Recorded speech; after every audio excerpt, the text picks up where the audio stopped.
The Priestess's time travel. This video is purely for entertainment and does not infringe on copyrights or laws. The rights to the novel and image belong to the original author. We do not claim ownership. Don't like waiting and want to listen to this fanfic in full now? Subscribe to our Patreon, where you'll find the best fanfics. Chapter 151. I am not the 14th Heavenly Master. After joining the relevant department, Su Qingni's life has not changed much. Whether it is cleaning up ghosts or helping ghosts to take revenge, it is something Su Qingni does casually. Just do it when you encounter it, without much effort. The number of tasks for a year was easily completed. During this period, Wang Yijin found Su Qingni twice because of work. Su Qingni solved it as soon as she took action, without much delay, which made Wang Yijin happy and worried. Needless to say, he was happy, but the worry was that Su Qingni was about to take the college entrance examination. When she went to college, she would definitely leave City A at that time. City A would lose such a great god, and he would have a headache again. This year, Su Qingni also made extra money several times, with a minimum of 1 million and a maximum of tens of millions. The numbers in Su Qingni's bank account increased. Finally, the college entrance examination arrived. Su Qingni followed the original owner's grades and slightly improved on them. She just passed the key line.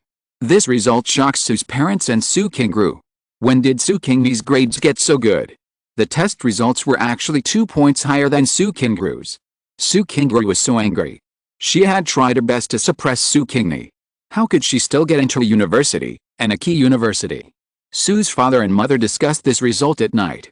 Should they continue to support Su Qingni to go to college? Support her. Anyway, our family is not short of money. Su's mother said, no matter how unlucky she is still our daughter. Moreover, her college entrance examination score is higher than Qingru's. If we only support Qingru to go to college and not let Qingni go to college, people around us will talk about us behind our backs. Su's father thought about it and agreed, we will provide her tuition, but she will not be allowed to come back during the winter and summer vacations, so as not to bring bad luck to the family again. The couple made a decision and told Su Qingni about it. Su Qingni, who thought she would be kicked out after the college entrance examination, calmly accepted the decision. After receiving the university's admission letter, Su Qingni left the Su family and went north. At the request of Taoist Zhang, Su Qingni applied for a university in the capital. Although she could not go to Yandashumu with her grades, she could go to a university of the next level. After Su Qingni left home, Su Qingru happily packed her bags and went south. She chose a university in a big city in the south. In her previous life, the original owner went to that university and met her future husband at school. The original owner's husband was called Kang Hongnan, who was 1 year older than the original owner and a local of that city. Su Qingru knew where Kang Hongnan lived and knew his usual range of activities. Su Qingru wanted to get to know Kang Hongnan as soon as possible and wanted to hook him up as soon as possible.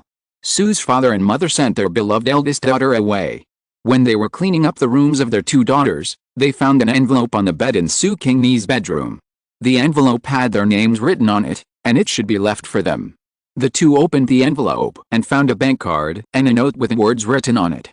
The note said that the money in the bank card was to pay back the cost of supporting Su Qingni for more than 10 years and the alimony given to them in advance.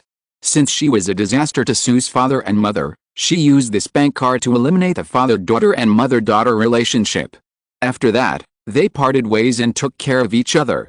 After reading the letter, Su's father and mother looked at each other. After a while, Su's mother sighed, "Does this child resent us?" Su's father snorted, "It's just right, I don't want to have a daughter like her." Su's mother's eyes were slightly red. After all, the little daughter was also her flesh and blood. She picked up the bank card and said to Su's father, "Don't touch the money in this card, I will help her keep it. In case she doesn't do well in the future, return this card to her." Su's father responded from his nose and agreed. Neither of them cared about this card, nor did they check how much money was in the card. In their opinion, even if Su Qingni went to work without telling them, how much money could a student earn, and she said that she would repay the child support and pay the alimony in advance. Haha, she was just bragging. It was just a child's temper. But how could they know that there was 5 million in this card? It was not until later when they were implicated by their eldest daughter and needed money but could no longer borrow money that they remembered that they still had this card and discovered the huge amount in the card. The two used the money on the card to solve the problem of their eldest daughter, and the remaining 1 million was enough for their retirement. At this time, they regretted it and wondered why their youngest daughter was so rich. They wanted to find their youngest daughter to apologize and wanted her to help them solve their doubts, but they could no longer find her. Su Qingni lived a more comfortable life in the capital than in City A. After all, she was much freer after leaving the Su family, and she did not have to be limited to the same city to take tasks, but to travel all over the country. Su Qingni completed the tasks as quickly as possible, and spent the rest of the time playing in the local area, which was equivalent to a public-funded tour. On the eve of graduation from college, Su Qingni received a wedding invitation specially sent by Su Qingru. She was going to marry Kang Hongnan. Su Qingru came here specifically to show off, and did not think about the original owner who did not know who Kang Hongnan was in this life, so how could he envy her? And Su Qingni did not care about Kang Hongnan. Su Qingni did not attend Su Qingru's wedding. Su Qingru sent a wedding invitation just to show off and did not want Su Qingni to attend the wedding. She was also worried that Su Qingni would meet Kang Hongnan. The couple in the previous life were destined to be husband and wife in this life. What if Kang Hongnan changed his mind before marriage and did not marry her but Su Qingni? However, even if Su Qingni did not attend the wedding would be ruined. This was told to Su Qingni by a colleague from the department who went to the southern city to handle the case. On the eve of the wedding, Kang Hongnan encountered a supernatural event. He surprisingly introduced his colleagues and asked them to help see if there was really a ghost entangled with him. If there was a ghost, he asked his colleagues to drive the ghost away. The colleague caught a female ghost next to Kang Hongnan. This is an infatuated ghost who likes Kang Hongnan very much. She is Su Qingru's strongest competitor. When Kang Hongnan did not become a boyfriend and girlfriend with Su Qingru, Kang Hongnan had a good impression of this girl. If this girl is still alive, it is possible that Kang Hongnan will choose this girl. After all, although Su Qingru performed well, a large part of her personality is not the personality that Kang Hongnan likes. Later, the girl died. Kang Hongnan finally chose Su Qingru to be his girlfriend. The ghost girl told Kang Hongnan through his colleagues that her death was related to Su Qingru. Su Qingru saw that Kang Hongnan liked the girl more than herself, so she tried every means to stop the girl from being with Kang Hongnan and destroy their contact. Su Qingru knew that the girl had an appointment with Kang Hongnan, so she made an anonymous call to the girl, saying that the girl's parents had a car accident and were sent to the emergency room, and asked the girl to go to the hospital quickly. Chapter 152 Jump World. Su Qingru's plan was that the girl broke her promise, and she pretended to date Kang Hongnan by chance. Unexpectedly, the girl's parents' car accident was fake, but the girl was worried about her parents' mental disorder, so she got into a car accident. The girl's obsession before her death was her parents and Kang Hongnan. After seeing that her parents were fine, the girl stayed with Kang Hongnan. Seeing that Kang Hongnan became a boyfriend and girlfriend with the person who killed her, the girl was very sad, but she was a ghost and could not stop Kang Hongnan from being with Su Qingru. This time, seeing that Kang Hongnan was about to marry Su Qingru, the female ghost's resentment increased a lot, and finally had the power to use some small tricks to interfere with Kang Hongnan. She was not afraid that Kang Hongnan would find a master to deal with her. She just wanted Kang Hongnan to know the truth and expose Su Qingru's true face. In this way, even if she was beaten to death by the master, she would be willing. After knowing the truth, Kang Hongnan cancelled the wedding and broke up with Su Qingru. Su Qingru's reputation was ruined, and she could not stay in the company. The company belonged to Kang Hongnan, who did not want Su Qingru to stay in the company, so he gave her financial compensation and fired her. Her classmates and friends alienated her. She could not find a job in the southern city, and could not stay there. Su's father and mother took her back to City A. Su Qingru could not accept failure. After her rebirth, she was too smooth sailing, and she could not withstand the blow. This failure made her decadent and degenerate. She actually returned to her previous life's habits, going to the bar every day to find excitement, and then she was designed to become addicted to drugs. In order to take drugs, Su Qingru deceived her parents to sell the house and borrowed usury. After buying a batch of drugs, she left City A. The usury fell on Su's father and mother. The two were forced into a desperate situation. Finally, they found the 5 million in the bank card that Su Qingni gave them to repay the debt and live a peaceful life. Su Qingru was finally found dead under a flyover in a small city. She died of an overdose of drugs. In this life, she died earlier than in her previous life. 10 years later, The netherworld came to this world, and the staff of the underworld sorted out this world in an orderly manner. The number of ghosts stranded in the human world has decreased, and the work of the relevant departments has become much easier. Everyone has spare time to develop a second career and hobby. Taoist Zhang started a travel live broadcast and became an internet celebrity. The descendant of Liuxian opened a private restaurant and served as the chef himself, and the food he made was very delicious. The descendant of Longhu Mountain entered the entertainment industry and became a director. The movie he shot won an international award. Su Qingni became a teacher, a junior high school teacher, and was quite popular with students. In this life, Su Qingni lived a very ordinary life. Haha, that's strange. The ghosts who were converted by her waved their hands aside. With us here, how can Su Qingni's life be ordinary? Su Qingni found 2 fragments of the true spirit of the ancestor witch in this world, and one was taken out when she left this world. One was missing, because people with fragments of the true spirit of the ancestor witch in their bodies have a longer lifespan than her. That person is Taoist Zhang. He has practiced his health-preserving kung fu very well. He is 100 years old, but his physical condition is similar to that of a 50-year-old person. Su Qingni couldn't wait any longer, so she told Empress Pingxin about his affairs and asked her to get the fragments herself. Su Qingni didn't consume much in this world. After a short rest, Su Qingni began to travel again. I crossed the dividing line of another world. When Su Qingni's soul possessed a body, the original owner did not die, but the soul chose to sleep, sleeping in a corner of the body. Her soul was surrounded by a green light, which was a magic weapon to protect the owner. The original owner was an ordinary village girl in a small mountain village, but she had a magic weapon to protect her because the original owner's previous life was not an ordinary person, but the reincarnation of what people call immortals. This world has little constraints on Su Qingni, and can accommodate more power for Su Qingni than all the worlds she has traveled through before, because this world has the so-called immortals. This world is divided into 3 realms. The bottom layer is the mortal world where ordinary mortals live. Above this is the world of cultivating immortals, but people in this world call it the immortal world. There are people who cultivate immortals, and there are also many who have survived the 39th heavenly tribulation to become scattered immortals or survived the 49th heavenly tribulation to become earthly immortals. The top layer is the real immortal world, but people in this world call it the upper realm. The upper realm is inhabited by real immortals, divided by realm. The lowest is the celestial immortal, then the true immortal, the mysterious immortal, and finally the golden immortal. The highest level that this world can accommodate is only the golden immortal.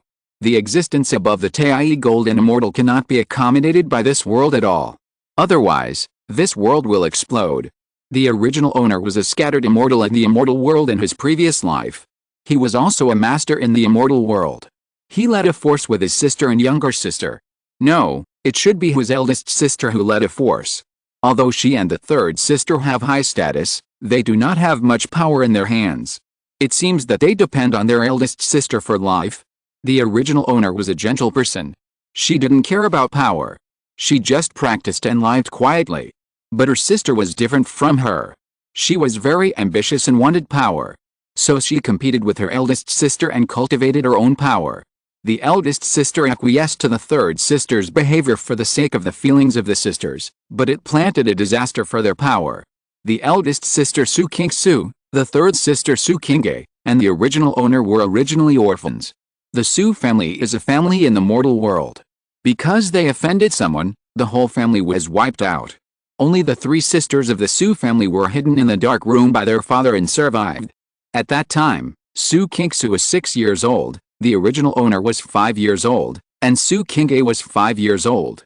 They have the same father and different mothers. Su Qingni was born to the wife of the main wife. Her status is nobler than the 2 concubines of the original owner and Su Qingni. She has been better fed and dressed than the 2 since she was a child. Therefore, Su Qingni has always been jealous of Su Qingni. If the Su family had not been wiped out, and the 3 of them had grown up in the Su family, there might have been a fight between the legitimate daughter and the illegitimate daughter. However, the Su family fell, leaving only the 3 sisters of the Su family to depend on each other, and Su Qingni put away her little thoughts. The 3 sisters became little beggars, making a living together, supporting each other, and keeping each other warm. The relationship at this time was the best. They were very lucky. When they were almost frozen to death in winter, they met their master. The master calculated that he was about to die and reincarnate, and wanted to find a successor before that, so he came to the mortal world according to the results of divination and found the three sisters. The master taught the three people skills and helped them practice. After the three people made some achievements, they died. The three people inherited the power of the master, Beho Palace. Su Qingni was naturally the Grand Palace Master and the real master of Beho Palace. Chapter 153 Immortal Path 1. Su Qingni is the real master of Beho Palace. The original owner and Su Qingni are nominally the second and third palace masters, but it is only a noble position. The palace people respect them, but they only listen to Su Qingni's orders on major matters. This is just like Yaoyu and Liangxing of Yeho Palace. The original owner accepted this result calmly, but Su Qingni felt depressed, and the jealousy of Su Qingni when she was a child came to her mind again. She began to secretly cultivate her own power. This matter could not be hidden from Su Qingni, but Su Qingni did not care too much. Among the three sisters, only Su Qingni had a gloomy mind. Su Qingni was a bright and sunny person. Even though the original owner died later because of Su Qingni, she never hated Su Qingni. Su Qingni had a sisterly love for her two sisters, so she acquiesced to Su Qingni's behavior. But they didn't know that in order to build up power, Su Qingni would accept anyone, even some evil people, as long as they surrendered to her, she would accept them, which laid the seeds for the destruction of Beho Palace. The three sisters had good cultivation aptitude. It took 100 years for the three of them to become scattered immortals, which was considered a great power in the immortal world. But after becoming a scattered immortal, it was countless times more difficult to become a terrestrial immortal. Among them, aptitude, root bone, understanding, blessing, and character are all key factors, and the gap between the three sisters was created at this time. Su Qingni had the best conditions, so she practiced quickly and her cultivation was far superior to the original owner and Su Qingni. The original owner's root bone and aptitude were also very good, but his character and understanding were a little worse. Su Qingni had the worst character and the worst cultivation. However, there were many magic weapons in Beho Palace, and Su Qingni always relied on magic weapons to bully people. There are also immortal relics in the Beho Palace, real immortal relics. The relics are the treasures left behind by the Golden Immortal before he ascended to heaven. There are many powerful magic weapons in it, and there are also techniques that can be practiced to the Golden Immortal realm. However, the relics have not yet been opened, and the three sisters can only wait. During this period, Su Qingni saved a man. The man was a casual cultivator, without cultivation resources and cultivation techniques, so he could only find them by himself. This time he was injured because he and a few companions found a treasure, from which they got several magic weapons and a technique, which can be said to be a rich harvest. As a result, the man was betrayed. In order to get the magic weapons and techniques alone, his companions attacked him when he was not prepared. The man finally escaped from his companions' pursuit, but was seriously injured and unconscious. If no one treated him, he would die. But he was lucky and met Su Qingni. Su Qingni rescued the man back to the Beho Palace, kept him, and taught the man the technique to practice. The man was grateful to Su Qingni, recognized Su Qingni as his master, and stayed by Su Qingni's side. The man's name is Zongyais. He is very handsome. Su Qingni can't help but be moved, so she finds Su Qingni and asks Su Qingni to give Zongyais to herself. Su Qingni refused. She had no love for Zongyais, but she felt that Zongyais was very important to her and couldn't give him to Su Qingni to waste. Su Qingni was resentful because of this. Not only did she hate Zongyais who looked down on her, but she was even more jealous and resentful of Su Qingni.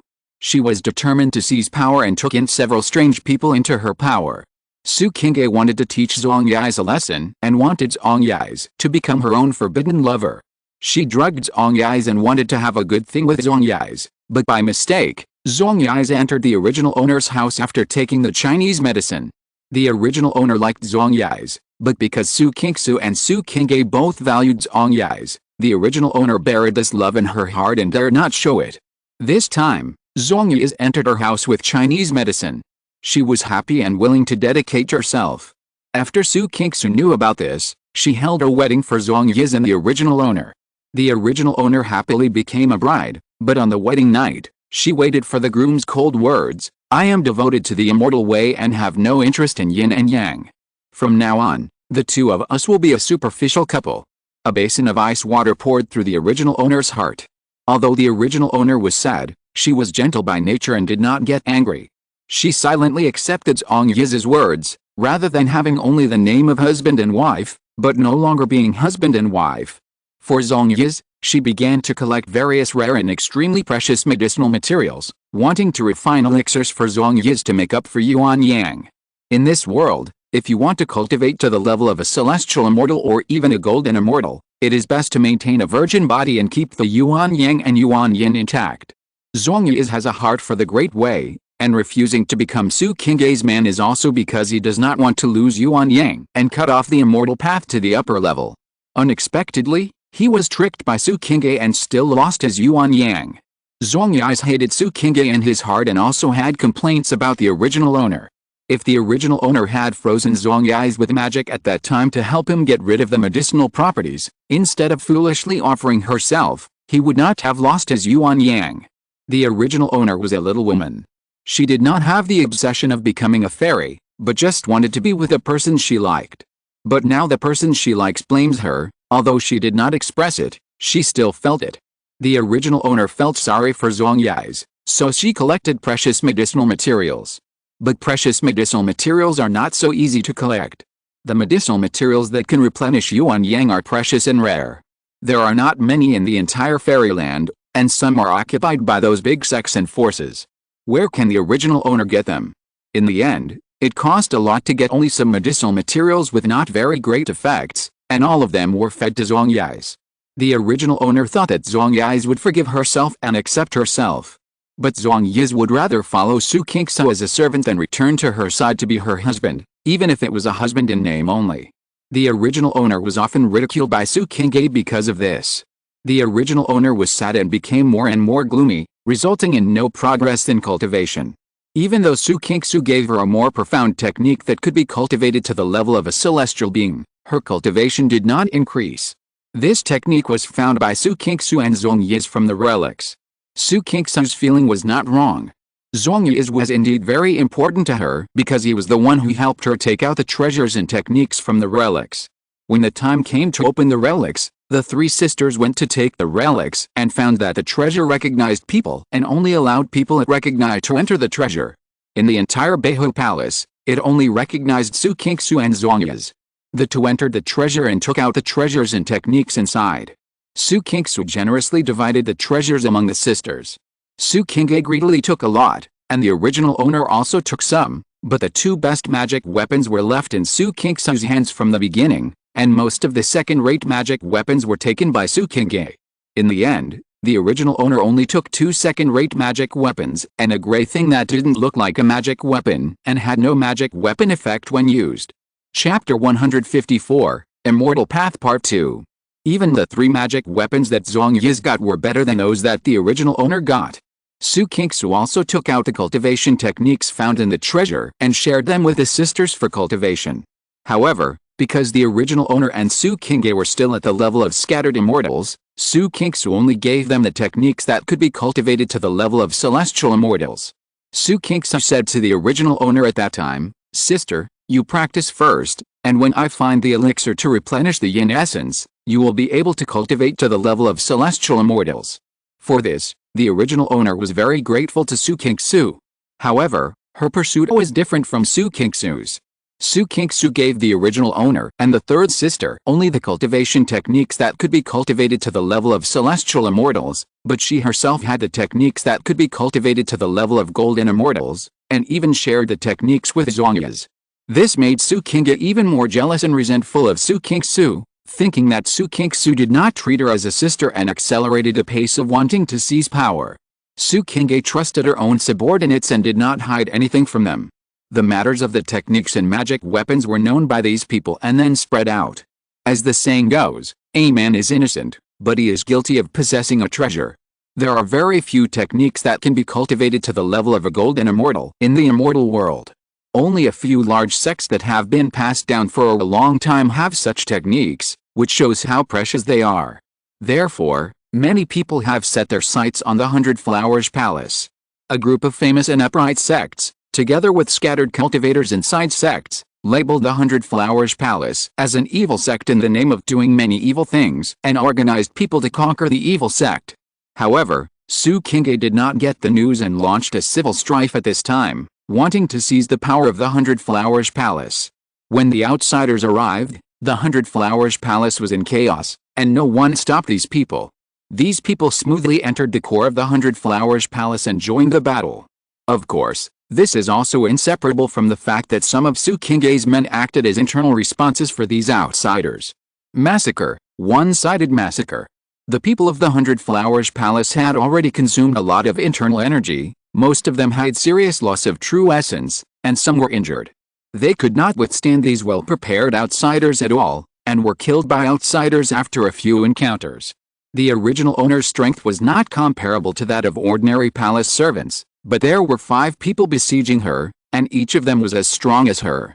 When the original owner was in danger, she asked her husband for help, but Zhuang Yiz only gave her an apologetic look, and then rushed into the crowd surrounding Su Qingni at the risk of his life, threw out the golden scroll that recorded the skills, and when others were attracted by the skills, he rushed out of the encirclement with the seriously injured Su Qingni and broke through the air. The last thing the original owner saw was the man's ruthless back. The original owner died, and she should have forgotten everything and entered reincarnation. But the inconspicuous thing she got before turned out to be a magic weapon that could protect the soul. The magic weapon took her soul away from the immortal world and came to the mortal world, and was put into the belly of an ordinary peasant woman and reborn. This kind of birth is different from ordinary reincarnation. Ordinary reincarnation cannot solve the mystery in the womb, and after reincarnation, it is another person in another life. The reincarnation of the original owner is equivalent to the immortal realm of Bingji. Before death, the person who has Bingji will make arrangements for reincarnation and set up safeguards for his soul. After reincarnation, he will be able to recover the memory of his previous life in just a few years and start to embark on the path of cultivation again. The original owner is now 10 years old, and the memory of his previous life has been revived, but because the scene before her death was too much of a blow to her and she was too sad, the original owner gave up her body and gave it to Su Qingni. What a cowardly girl. Su Qingni understands the original owner, but does not agree with her approach. However, she can't say anything about the original owner because she has taken advantage of it. Immortal realm? The upper realm? It's quite interesting. Su Qingni wants to see what the difference is between this upper realm and the heaven in the prehistoric world, and whether there are any similarities. Su Qingni took out the practice method that the original owner got and studied it.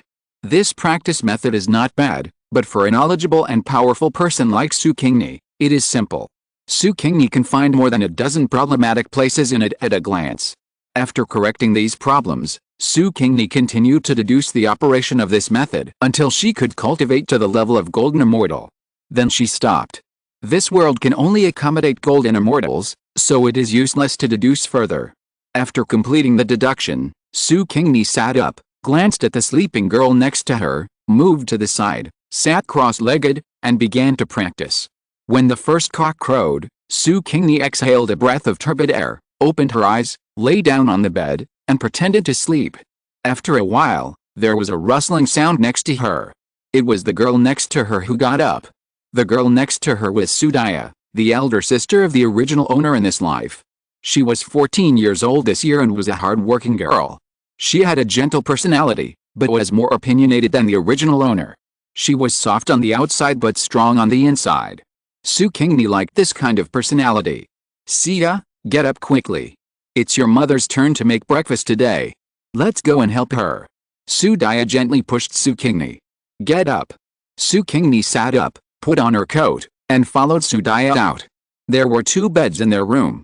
She and her sister Su Daya slept in one bed, and 2 cousins slept on the other bed, Su Araya from the second room and Su Sanai from the third room. The 2 were sleeping soundly, and the movement of Su Daya and Su Qingni did not wake them up. The 2 walked out of the room and saw that the kitchen had already revealed the light of fire. The 2 hurried to the yard to fetch water to wash their faces with cold water, rinsed their mouths with clean water, and came to the kitchen. The one working in the kitchen was the mother of the original owner in this life, the daughter-in-law of the eldest son of the Su family. This one was agile and had cooked wild vegetable porridge before the 2 daughters came, and was kneading dough and preparing pancakes. Su Daya asked Su Qingni to sit by the stove and light the fire, and she went to Su Daya to help. The three mothers and daughters worked together to prepare breakfast before the whole family got up, and placed the breakfast on the two tables in the main room. At this time, all the people in the Su family came to the main hall. The men sat next to the large 8 immortal table, and the women could only squeeze next to the small table. The Su family has a large population. The two elders of the Su family are still there. They have 3 sons and 4 daughters. The daughters have all married out, and the sons have also married and given birth to grandchildren. The eldest and his wife are down to earth. They are the ones who will take care of the 2 elders in the future, so they are very valued by the 2 elders. The 2 have 2 sons and 2 daughters.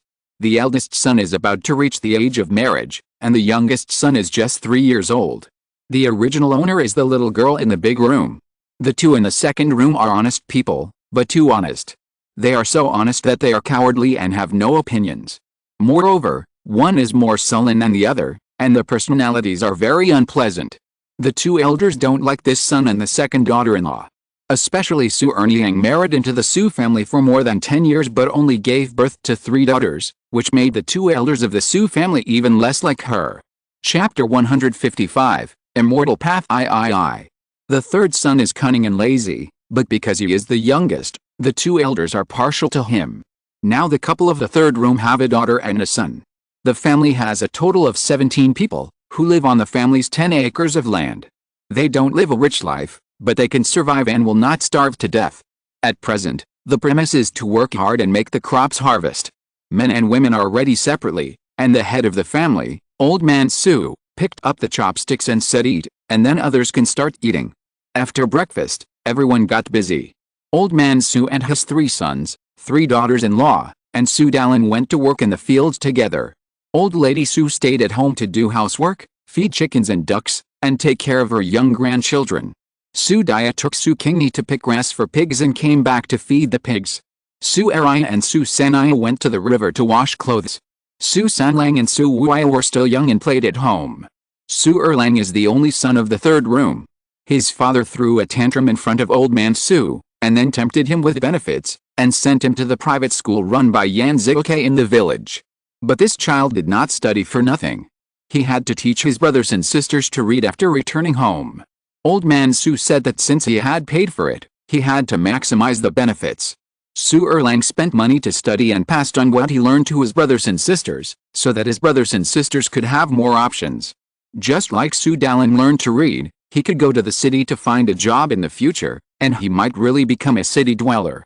And several granddaughters learned to read, and they could find better families in the future, such as marrying into the scholar's family or the landlord's family. Therefore, several grandchildren of the Su family can read. They studied very seriously, and that attitude made Su Erlang, who was originally a bit like his own father, dare not study hard. Su Qingni and Su Daya picked 2 baskets of pig grass, picked some wild vegetables on the way, and returned to the Su family. Before they got home, people who met them told them, "Your Eraya fell into the water." What? Su Daya was shocked and was about to run to the river. The person who spoke quickly called her, "Diane, Su Eraya is not at the riverside. She has been rescued and sent back to your home." "Oh, thank you." Su Daya changed direction again and ran towards the Su family, calling Su Qingni as she ran, "Sia, follow me quickly." Su Qingni ran back to the Su family behind Su Daya and saw Su Daya's mother walking out of the house where they lived. Su Daya quickly asked, "Mom, how is Eraya? Is she okay?" Su Daya's mother said, "Don't worry, she's okay. Da Huzi fished Eraya out of the river in time. Although she is unconscious, her life is not in danger. Your Eraya mother gave Eraya ginger soup." Su Daya was relieved after hearing this, put the basket of pig grass aside, and pulled Su Qingni into the room. Su Eraya, who was in the room, saw her 2 nieces come in, stood up and said to them, "Diane, Sia, you help me look after Eraya. I still have a lot of work to do." Su Daya nodded. "Secondant, you go to work. Eraya is left to me." Su Qingni left the room with confidence. Su Daya walked to the bedside and stretched out a hand to touch Su Eraya's forehead, trying to test the temperature. As soon as her hand reached the top of Su Eraya's head, Su Eraya's eyes opened. Su Qingni clearly saw that she went from hazy to surprised to resigned to her fate. In an instant, many emotions passed through her. "Eraya, are you awake?" Su Daya took back her hand and said happily. Big sister. Su Araya spoke hesitantly. Su Daya responded and said to her, Araya, you have a good rest these 2 days, I will help you with your things. Su Araya followed Su Daya's words and searched for the memories in her mind, and her face suddenly darkened. Why did the original body have to do so many things at such a young age? She is only 13 years old, just a junior high school student, and she has to do such heavy work? Isn't this bullying? Su Araya's face looked very ugly. Su Qingni watched from the side. I don't know what this person has imagined in his mind, and judging from her reaction, it seems that it is a bad imagination. Su Qingni did not go forward to greet Su Araya, who was suspected of being a time traveler. After being pulled out of the house by Su Daya, Su Qingni shook off Su Daya's hand and said to her, Sister, I will go to the river to help my third sister wash clothes. Go. Su Daya nodded, and then reminded, Be careful, watch out for slippery feet, wash clothes on the shore, don't go into the water. Su Qingni nodded repeatedly and ran out of the Su family. When they came to the river, Su Sanaya pouted and washed clothes unhappily. The family had a lot of clothes to wash. Su Araya went home to rest, and all the work fell on Su Sanaya, which made her very unhappy. She was very perfunctory in washing clothes now. She would just put a piece of clothes in the river, pick it up, put it on a stone, hit it with a stick, and then put it in the water to swing it twice. Then the clothes were washed. She didn't care whether the dirt on the clothes was washed off or not. Su Qingni stepped forward and said, Third sister, let me help you. Su Sanaya was happy now. She gave most of the unwashed clothes to Su Qingni, and said, I have washed more than half of them. These for you are not even half of what I washed. Su Sanaya's temperament was like her parents. Her father was lazy and her mother was calculating. Su Qingni knew her temperament from the original owner memory. She was too lazy to care. She took a wooden basin of clothes to another place, squatted down, washed the clothes in her hands, and searched the river with her consciousness. Found it. Originally, Su Araya's soul had not left yet, and was drifting in the river in a daze. Su Qingni sent it to the underworld, waiting for reincarnation. After washing the clothes, Su Qingni went home with Su Sanaya. Before entering the courtyard, she heard old lady Su scolding Su Erniang, scolding her like a quail. Su Daya saw her cousin and sister coming home, and hurried forward to take the basin from Su Qingni's hand. The 3 younger sisters were hanging clothes in the yard. Su Sanaya came to Su Daya and asked in a low voice, Big sister, why is grandma scolding second and again? Su Daya glanced in the direction of the kitchen. Old lady Su and Su Erniang were working in the kitchen and didn't pay attention to them. Su Daya whispered, Second aunt wanted to boil an egg for Araya to nourish her, but grandma disagreed, saying that Araya was not sick and just drank a few sips of water, so there was no need to nourish her. She also didn't allow Araya to rest and asked her to start working tomorrow. Second aunt said a few words for Araya, and grandma started scolding her. Su Sanaya's face was not very good after hearing this. Old lady Su favored boys over girls, and she treated Su Araya like this now, but Su Sanaya felt sad for the rabbit's death. There are still 3 years left.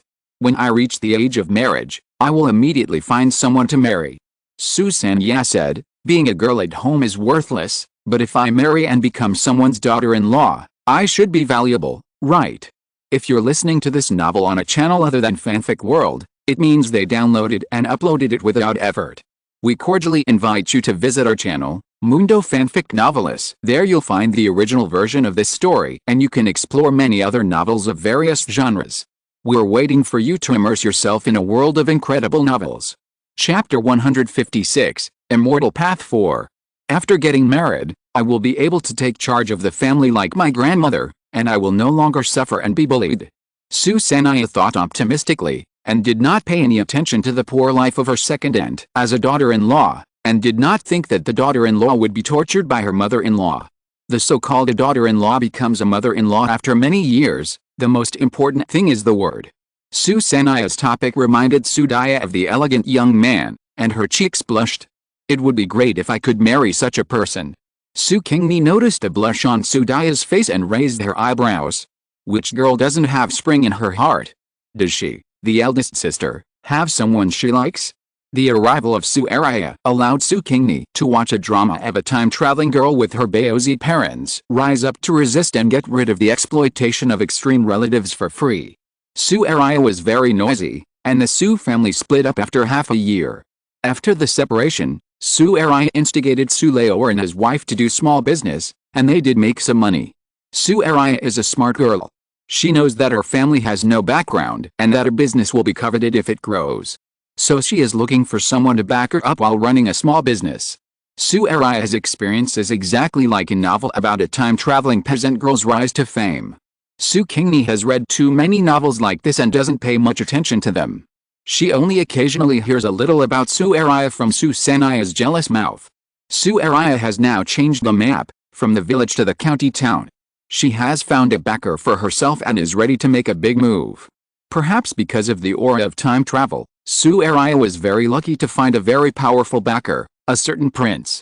Next, everyone can look forward to the plot of the prince's little peasant wife. The eldest wife of the Su family was not jealous of the increasing wealth of the second wife of the Su family, nor was she jealous of the son of the third wife of the Su family who passed the Tongsheng exam. They still live their own lives. However, two happy events also happened in her family. The first thing is that Su Daling's marriage is settled. The bride is a girl from the next village. She is the eldest in the family. She is very caring, hardworking, and has a good personality. Old Lady Su and Aunt Su are very satisfied. The wedding date is set for the beginning of next spring. The second thing is that Su Daya is very lucky to be favored by Shui Sanyang, the wife of the landlord.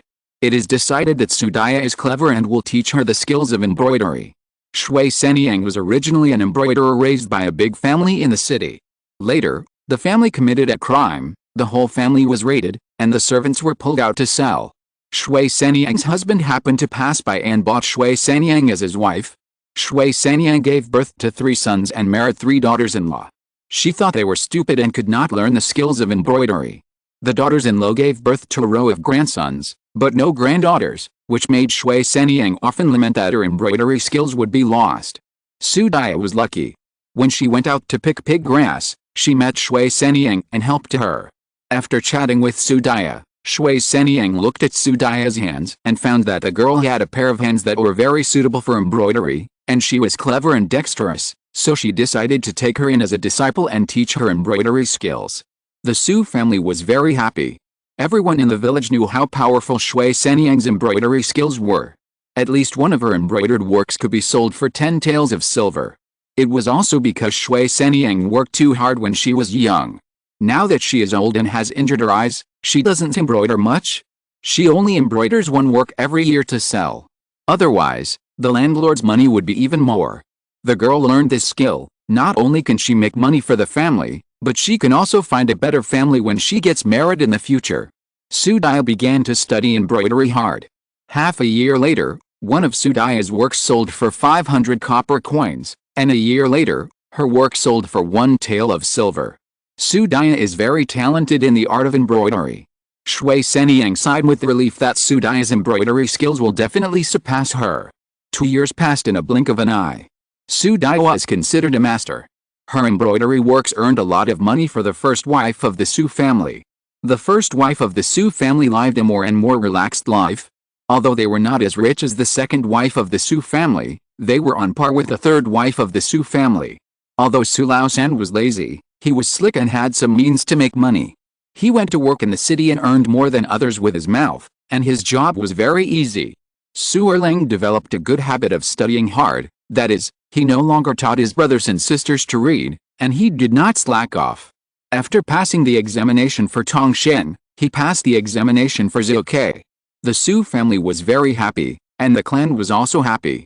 They opened the ancestral temple to worship their ancestors, praised Su Liaotao and Su Laozhen, and urged them to continue to train Su Erlang. It is said that Su Erlang can really become a Juren or Jinchi, bringing honor to the family. Su Liaotao was happy and took out his private silver, more than 10 taels, and gave it all to Su Erlang to support Su Erlang's study. The other 2 branches of the Su family naturally had to show their support. If Su Erlang achieved success, they would also benefit from it, although Su Erlang didn't think her family could benefit from it. She even married the prince, so she didn't care about a small scholar or even a Juren Jinchi.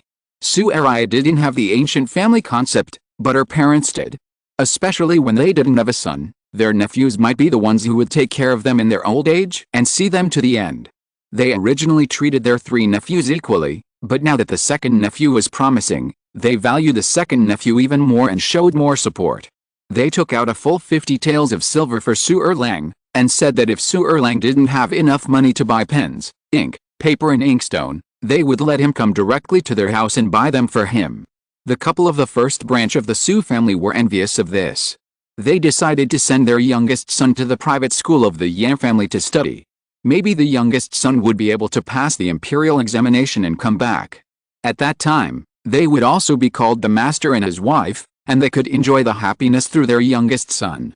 Because the family was not wealthy, and because they wanted to save money for their youngest son's education, the eldest wife of the Su family only gave Su Erlang 5 taels of silver. Although it was only 1/10 of what the second wife of the Su family gave, it was already enough. Ordinary farmers could not afford so much silver. It was only in the past 2 years that Su Daya was able to make money, and the Su family had so much silver. It would be difficult for ordinary farmers to even take out 1 or 2 taels of silver.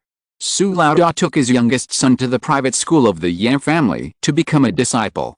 Su Laoda and his youngest son both put on clean clothes. Su Laoda carried a bamboo basket containing the apprenticeship gift prepared by Aunt Su, and Su Laoda also had 1 or 2 taels of silver in his arms. Although Yan Ziguke was only a scholar, he was very good at teaching and could lay a solid foundation for the children who were just starting to learn. Su Erlang's ability to pass the examination to become a scholar was inseparable from Yan Ziguke's teaching. When Su Laoda and Su Sanlang went out, Su Daya came over and said, "Dad, I'll go with you." Chapter 157, Immortal Path 5. The eldest brother Su did not think much about it, thinking that Su Daya was worried about her brother. Su Qingni saw Su Daya's slightly red cheeks and understood. Scholar Yan has a son named Yan Wenjing, who is 17 years old this year. He is handsome, elegant, and has more solid knowledge. He also passed the examination for a scholar. He is not like Su Erlang who passed the examination at the bottom. He is a junior 3rd place, which shows how talented he is. The status of a Jurin will definitely be easily obtained. There must be many girls who like such an outstanding man, and there are also many families who want to recruit him as a son-in-law. Although Su Daya is very good, compared with those girls with good family backgrounds, I am afraid that the Yan family is more willing to marry girls from families with good family backgrounds as daughters-in-law. Su Qingni stared at Su Daya and thought for a long time, which attracted the attention of Aunt Su. Aunt Su followed Su Qingni's line of sight and saw the shy expression of her eldest daughter. Aunt Su, who knew her daughter very well, now understood her eldest daughter's thoughts. Aunt Su frowned. She and Su Qingni had the same idea. The Yan family might not choose their daughter as their daughter-in-law. However, parents love their daughters.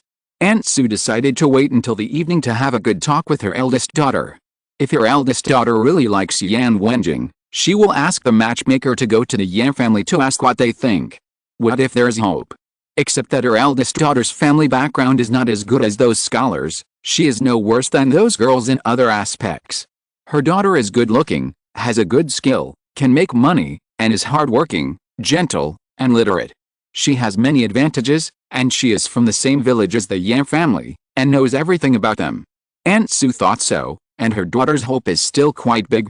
After dinner, Aunt Su followed into the room of the 2 sisters, drove Su Qingni out of the room, and asked her to watch her younger brother Su Wulang practice calligraphy, and she talked with Su Daya and her daughter in the room.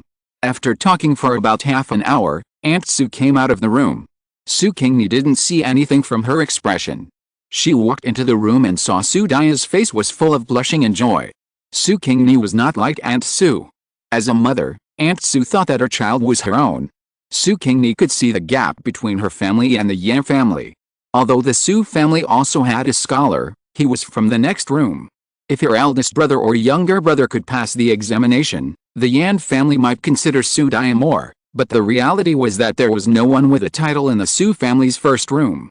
With many choices, the Yan family had a small chance of choosing Su Daya as their daughter-in-law. Aunt Su must have talked to Su Laoda in bed. The next day, Aunt Su went to find Li Pozi, the most famous matchmaker in the neighborhood, and asked Li Pozi to come to the Yan family to communicate. Sure enough, the Yan family refused. They didn't say that they looked down on the Su family and Su Daya, but only said that Yan Wenjing had been engaged. The object of the engagement was the girl of the county chief clerk in the city, a real official lady. The girl herself is well versed in poetry and literature, a talented woman, and has a common language with her son. With this identity, which girl can compete? Aunt Su sighed, gave Li Pozi a handful of money to send her away, and turned around to see her eldest daughter crying. Forget it after crying. The young man from the Yan family is not a person of the same level as our family. This time, proposing marriage is just our extravagant hope. Su Daya cried and responded, I understand. I am not worthy of Brother Yan, and I am even less comparable to the lady of the official family. After Su Daya finished speaking, she covered her face and turned around and rushed into her room. Aunt Su sighed. In addition to letting her daughter cry and vent, she had no other way, and she didn't know how to persuade her daughter. But this trip was not in vain. This trip also made the eldest daughter completely give up. After getting married, she will live a stable and honest life. Thinking of this, Aunt Su closed the door and did not allow the younger daughter to enter the room to disturb the older daughter. Even at night, she pulled the younger daughter to her and her husband's room, made a bed on the floor, and let the younger daughter sleep. Su Qingni. Forget it, considering that my elder sister is heartbroken, I won't care about it.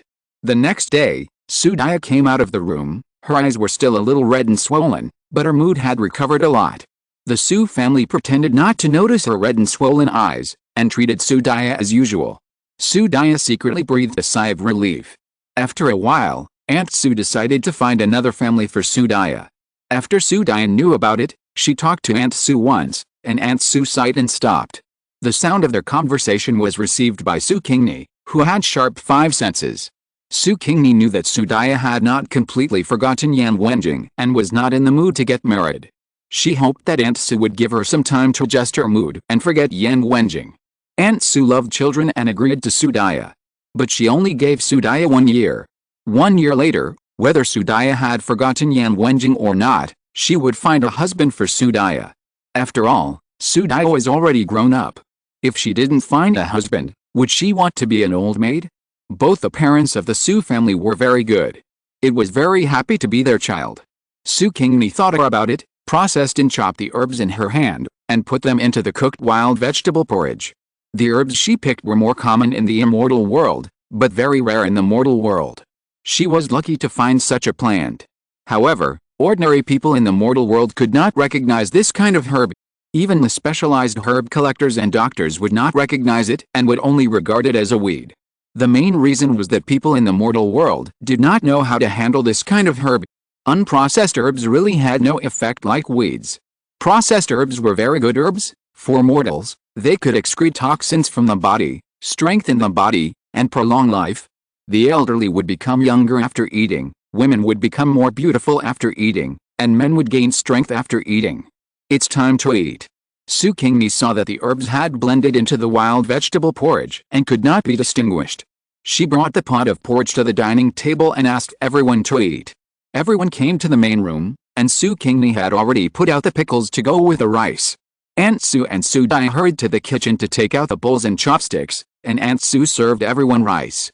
Su Daya took the bowls of porridge and placed them in front of others one by one. Because there were fewer people in the family after the separation, the Su family did not eat at separate tables anymore, and men and women sat at the same table. At the command of Old Man Su, everyone started to eat.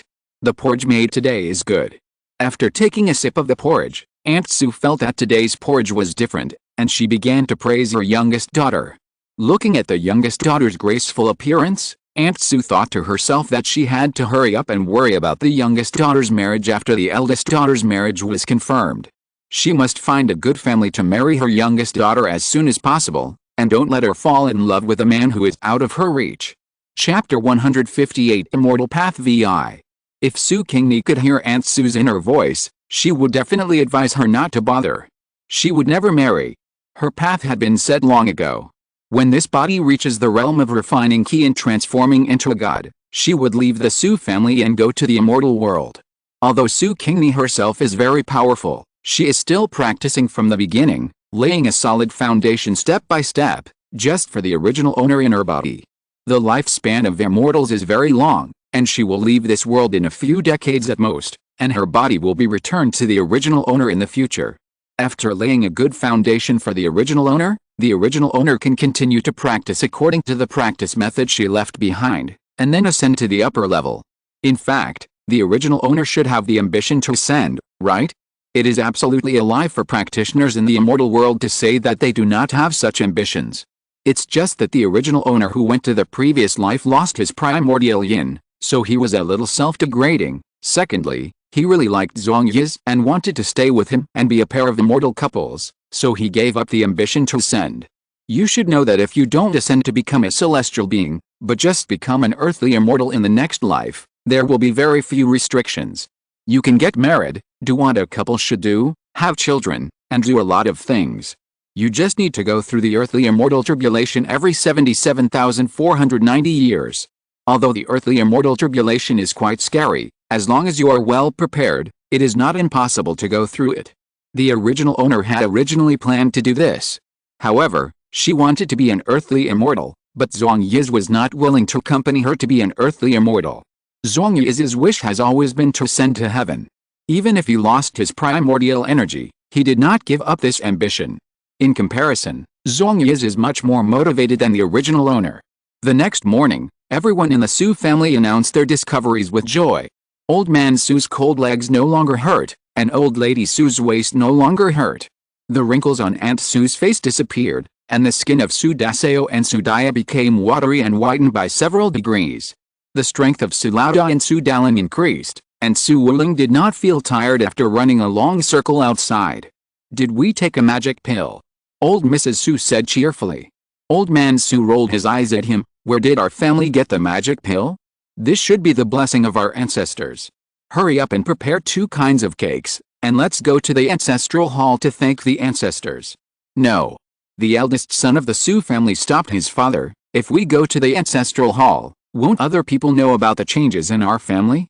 Others will definitely be jealous that our family has the blessing of our ancestors, and they don't. What if there is a commotion? Old man Su thought for a while, then go at night when no one is around. We must thank the ancestors anyway, lest the ancestors withdraw their blessing on us. Except for Su Qingni, everyone else nodded repeatedly. Su Qingni touched her nose, and it was good to blame everything on the ancestors. But she didn't know that the Su family kept the habit of worshipping ancestors at night, so they saved people. A peaceful month passed, and the Yan family held a wedding. Yan Wenjing married the daughter of the county chief clerk. Everyone in the village went to watch the excitement. Su Qingni thought Su Daya would not go, but Su Daya went, following a bunch of villagers to watch the fun and listen to the various words of envy from the village girls. Yan Wenjing's bride is indeed enviable. Not to mention her status as a young lady from an official family, the 24 dowries she brought with her made the girls in the village envious and jealous. For a girl in the village to get married, it would be decent enough to have 3 dowries, but she had 24. How could everyone not be envious? Su Daya saw the face of Yan Wenjing's bride and went home sadly.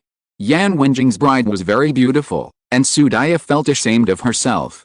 However, in Su Qingni's opinion, although Yan Wenjing's wife's son was beautiful, Su Daya also looked good, especially after eating herbs. Her skin was fair and tender, and I am afraid she was better than Sun, a pampered young lady from an official family. Su Daya lost because she didn't know how to dress up, and her temperament was not as good as Sun's. The little girl lost to a lady from a big family in terms of confidence. After that, Su Daya seemed to really let Yan Wenjing go. Aunt Su was happy to see this and said that she would only need 1 year to help her eldest daughter find a husband. The Yan family and the Su family were from the same village. Even if they didn't pay attention to the news of the Yan family, the gossips in the village would spread the news of the Yan family to the Su family. Even if the Su family didn't want to hear it, they heard a lot of news about the Yan family. Yan Wenjing's wife didn't get along very well with Yan's mother. Yan Wenjing's wife was a lady from an official family. She had maids to serve her when she dressed and washed. She never did any housework. She was even more picky about food. When eating fish, she only ate the meat in the belly. When eating vegetables, she had to season them with a broth made from chicken soup. This made Yan's mother, who had always been frugal, very uncomfortable. The mother-in-law and daughter-in-law had many conflicts. People in the village often heard Yan's mother complain about her daughter-in-law, accusing her of being unfilial. However, the 2 mothers-in-law and daughters-in-law didn't quarrel, because Sun was very lucky and got pregnant not long after getting married. Now, how could Yan's mother dare to find fault with her daughter-in-law? They all worship their daughter-in-law like an ancestor. However, if the contradiction exists and is not resolved, it will eventually break out. When Sun was 7 months pregnant, the contradiction broke out somehow. Sun had a quarrel with Yan's mother, during which the two had physical contact, and then Sun was pushed down by Yan's mother, resulting in premature birth. Fortunately, Sun took good care of the fetus, and the child was born smoothly and very healthy, without symptoms such as congenital deficiencies due to premature birth. When the child was bathed on the 3rd day, Aunt Su represented the whole family to attend the child's bathing ceremony. After returning home, she said that the child was born well. It looks like a full-term baby, very strong. It is worthy of being a lady from an official family. She has more skills in taking care of the fetus than us. Su Qingni raised her eyebrows, always feeling that Sun's baby was born strange. Born in 7 months, it looked like a full-term baby. She knew she was pregnant and quarreled with her mother-in-law and even fought. Would the housekeeper's daughter do such a thing that was not in line with her status? Damn. Why do I feel that Yan Wenjing's head is green? If it is really as she guessed, then the Yan family deserves sympathy. Especially Yan's mother. I heard from Aunt Su that Yan's mother is still feeling guilty and has no idea that she was being framed. Haha, this is what the Yan family asked for. They didn't want their gentle and virtuous elder sister, and chose Sun for the so-called family background and the power of his wife's family. As a result, not only was she cuckolded, but she also had to help others raise their son.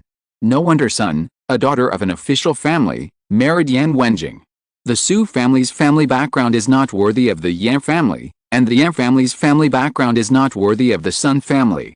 When they were chosen as in-laws by the county chief clerk, didn't they feel that there was something fishy? Chapter 159, Immortal Path 7. Su Qingni did not speak out or guess, so as not to bring trouble to her family. Wearing a green hat is the business of the Yan family. What does it have to do with her family? Su Sanlang was praised by the teacher in class. After returning home, he told his grandparents and parents. Old man Su, old lady Su, and Su Daling and his wife were all very happy. The grandson's son was praised by the teacher, and he will definitely pass the imperial examination in the future and become a scholar like his cousin. Oh my, ancestors bless you, ancestors bless you. Hurry up to the ancestral hall to burn incense for the ancestors. So, old man Su took his family to the ancestral hall built in the center of the village under the moonlight to burn incense for the ancestors. Since the last time they ate medicinal herbs, the Su family always had incense, candles, and paper money. A basket was filled with bamboo baskets, and the family burned incense and paper. It was not until all the paper money was burned and they kowtowed that they went home under the moonlight again. It was already very late when they returned home. At this time, other families in the village had already gone to bed. The Su family was lying in bed, about to go to sleep, when they heard a rustling sound. Is there anyone? Old man Su sat up suddenly from the bed. Could it be that robbers have entered the village? When old man Su was a child, there were robbers entering the village. At that time, the village was not prepared. Not only were food and silver stolen, but also several people died, and many more were injured. In addition to the lack of food, people starved to death later. That time, the village really suffered heavy casualties. The entire village took nearly 10 years to recover. That incident left a very deep impact on old man Su, making him sleep uneasy at night for a long time, and he would wake up at the slightest movement. Later, old man Su gradually was able to sleep peacefully, and gradually forgot about that incident, but the fear remained deeply in his heart. In fact, he has never forgotten that incident. Now, when he hears the sound outside, old man Su's first reaction is that robbers have entered the village. Old man, what's wrong with you? Old Mrs. Su was married into the village from another village. She didn't know the past of Sujia village. Seeing the reaction of old man Su, she was confused and a little scared. Speak softly, don't let people outside find out. Old man Su whispered, go and wake up everyone in the house. Don't light the lights or talk loudly. After they wake up, ask them to put valuables and money on their bodies. Food is too heavy, so we have to give it up. Old man Su's tone made old Mrs. Su even more scared. She asked in a trembling voice, Old man, don't scare me, what happened? Old man Su took a deep breath and said, I suspect that there are robbers entering the village. What? Old Mrs. Su just shouted a word and was covered by old man Su's mouth. Do you want to alarm the robbers and lead them to run to our house first? Old Mrs. Su shook her head violently. Old Man Su released his hand that was covering Old Lady Su's, and said, "Go wake up the children quickly, I'll go to the gate to check the situation." Don't go, it's too dangerous." Old Lady Su grabbed Old Man Su's arm and stopped him from leaving. Old Man Su broke free from Old Lady Su's hand and said, "I won't go out, I'll just lie down at the door crack to check the situation." After that, he left the room without saying anything more to Old Lady Su. Old Lady Su quickly got up from bed, went to the room of her son, daughter-in-law, and grandchildren in the dark, and woke them up one by one. The Su family members either just fell asleep or hadn't slept yet, and they were woken up as soon as they were called. After hearing what Old Lady Su said, the puzzled people were also frightened. The women quickly packed up their valuables, and the men ran to the yard. Old Man Su was lying at the gate of the yard looking out through the crack. Su Dalin leaned close to the Old Man Su's ear and whispered, "Grandfather, what did you see?" The Old Man Su's face was solemn. "I saw several dark shadows going towards the Yan family." Su Sanlang also leaned over and asked, "Are those really robbers?" The Old Man Su was uncertain. "I don't know, let's see the situation first. If the situation is not right, you should take your wives and sisters and leave." The Old Man Su asked hurriedly, "Dad, you are not leaving?"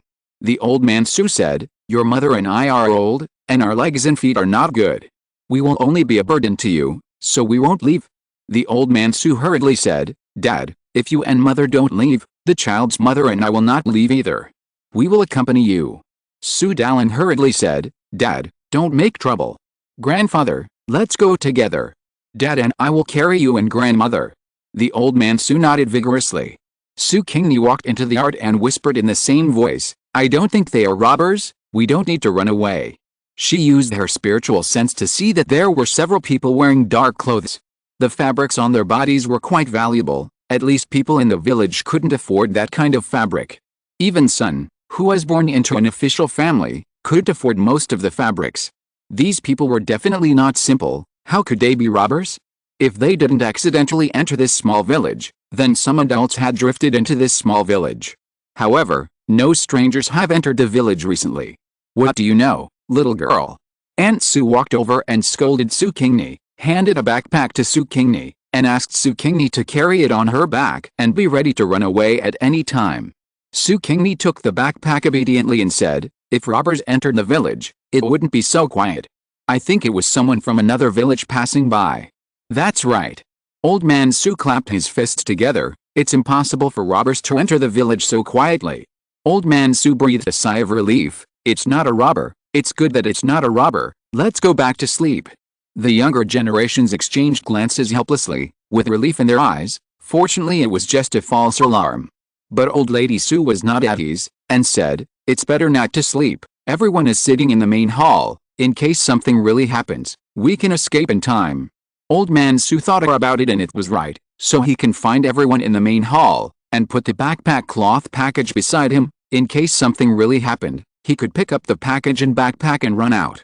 This look is the same as people who are careful to prevent aftershocks after an earthquake.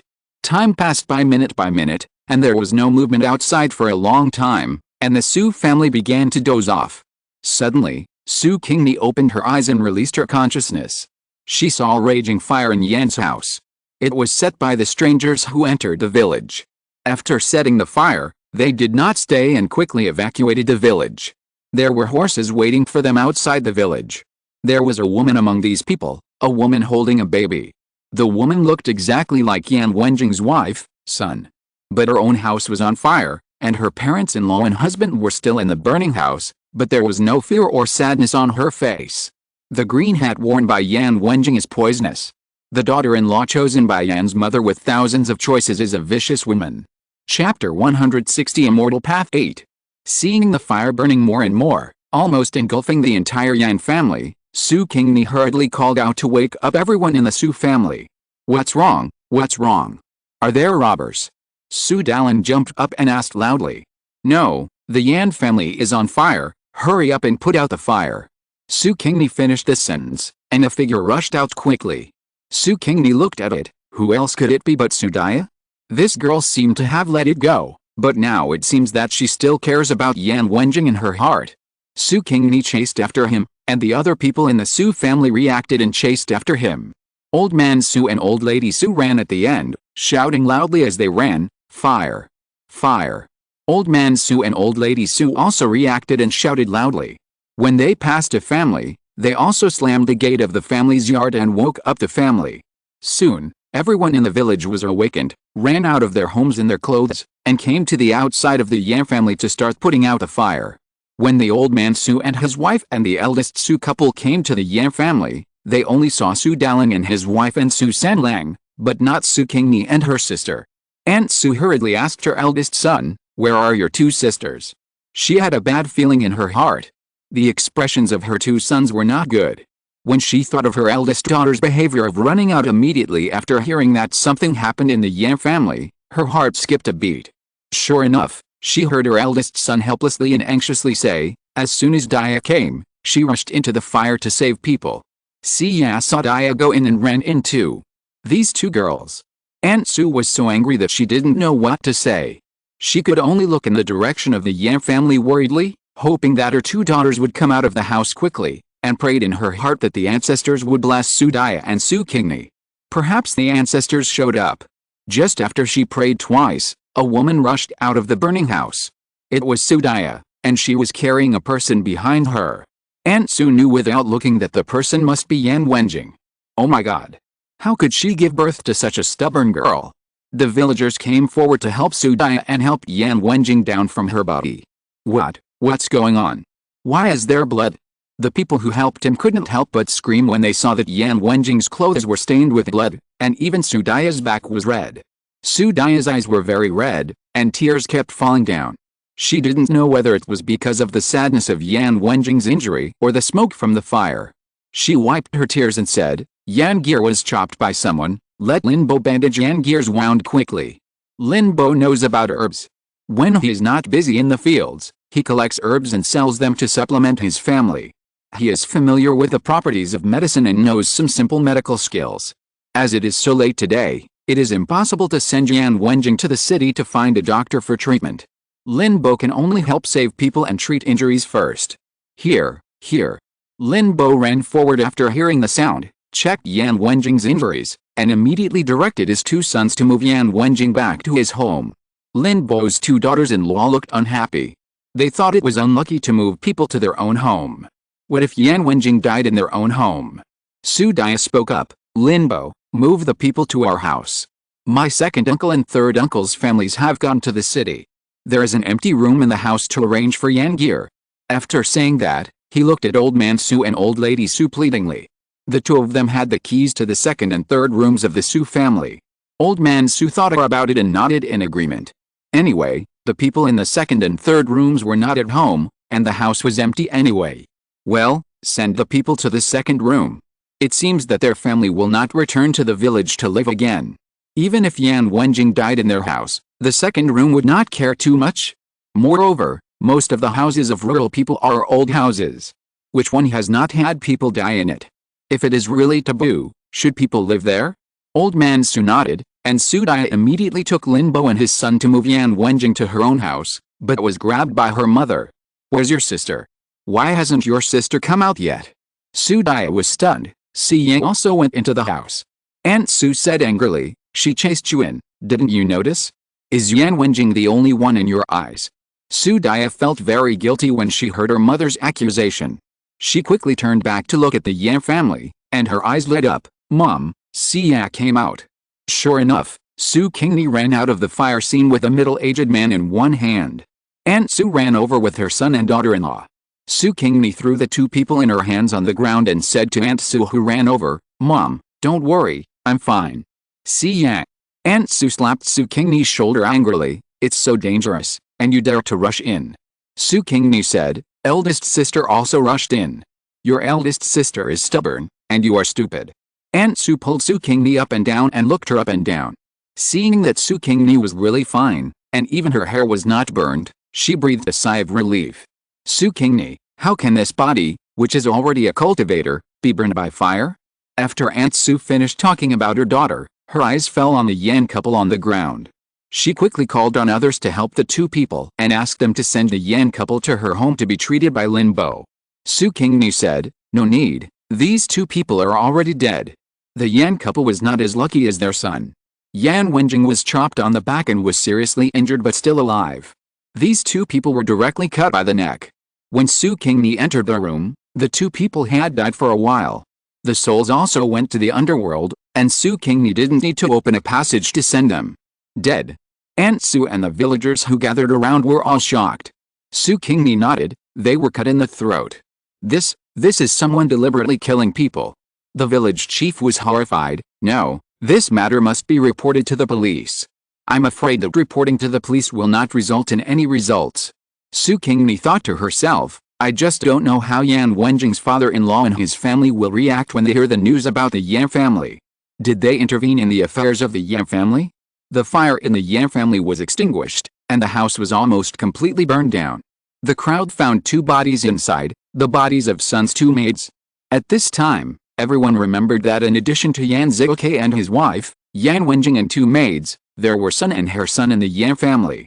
Where did they go? There were no bodies of them in the house, and the Su family, who were the first to arrive at the door of the Yan family, did not see Sun and her children. These two people are missing. Is their disappearance related to the fire in the Yan family, the murder of Yan Zilke and his wife, and the injury of Yan Wenjing? The village chief felt that there must be some conspiracy, and he took the ox cart to the yamen early the next morning. Chapter 161 Immortal Path 9. Su Laode also went to the city with Yan Wenjing. Lin Bo could only help Yan Wenjing bandage his wounds and stop the bleeding, saving his life. However, to cure Yan Wenjing, he still had to go to the city to find a doctor. Su Daya wanted to take care of Yan Wenjing and go to the city with him, but Su Danyang stopped her and locked her up at home, asking Su Laode to take care of Yan Wenjing. The village chief brought people from the government office to the village to investigate the situation, but unfortunately they could not find out anything. In the end, they could only conclude that a bandit entered the village to rob, kill and set fire. As for Sun, it should be that the bandits took her away because of her beauty. People from the county chief clerk's home came to visit Yan Wenjing. They acted very sad and angry, but there was pride in their eyes. Needless to say, they should know the inside story and where Sun went. When the family saw that Yan Wenjing was still alive, regret flashed in their eyes, which was clearly seen by Su Qingni. The family left some medicinal herbs for Yan Wenjing. Su Daya wanted to use them, but was stopped by Su Qingni. "Sister, these are all good herbs. Keep them and use the herbs prescribed by the doctor first. They are good herbs so the Tianer can recover as soon as possible." Su Daya said. "If you use them, you may lose your life." Su Qingni said, "Sister, although these are all medicines for replenishing the body, you can't use them indiscriminately. Who knows if these medicines will conflict with the medicines for healing? If they conflict, not only will they not be able to cure Yan's injuries, but they will also be harmful to his body. Then don't use them for now." Su Daya handed the herbs to Su Qingni, who put them away. Sure enough, these herbs were poisoned. "Keep them and give them to Yan Wenjing later, and let him deal with them himself." Su Daya took care of Yan Wenjing without any hesitation. Aunt Su tried to stop her several times but failed, and finally had to let go. The wife of Mr. Yan was captured by bandits. Maybe she died. Mr. Yan had to remarry, and his daughter took such close care of Mr. Yan. Mr. Yan must be responsible for the reputation of his eldest daughter. This wave is stable, and the eldest daughter can really get what she wants. Therefore, Aunt Su no longer stopped her daughter from taking care of Yan Wenjing. Yan Wenjing was moved. Except for his mother, no other woman was so considerate to him and took care of him wholeheartedly. Not even his wife. Although his wife married him and gave birth to a son for him, she was quite cold to him. After she became pregnant, she didn't let him get close to her. They were said to be husband and wife, but in fact, the two were better than strangers. His wife didn't even take care of him. She wanted maids to serve her, so how could she think of serving him? He didn't care before, but now compared with Su Daya's care, Yan Wenjing felt bad. Although Su Daya's care touched Yan Wenjing, he didn't want to marry Su Daya because of the touch.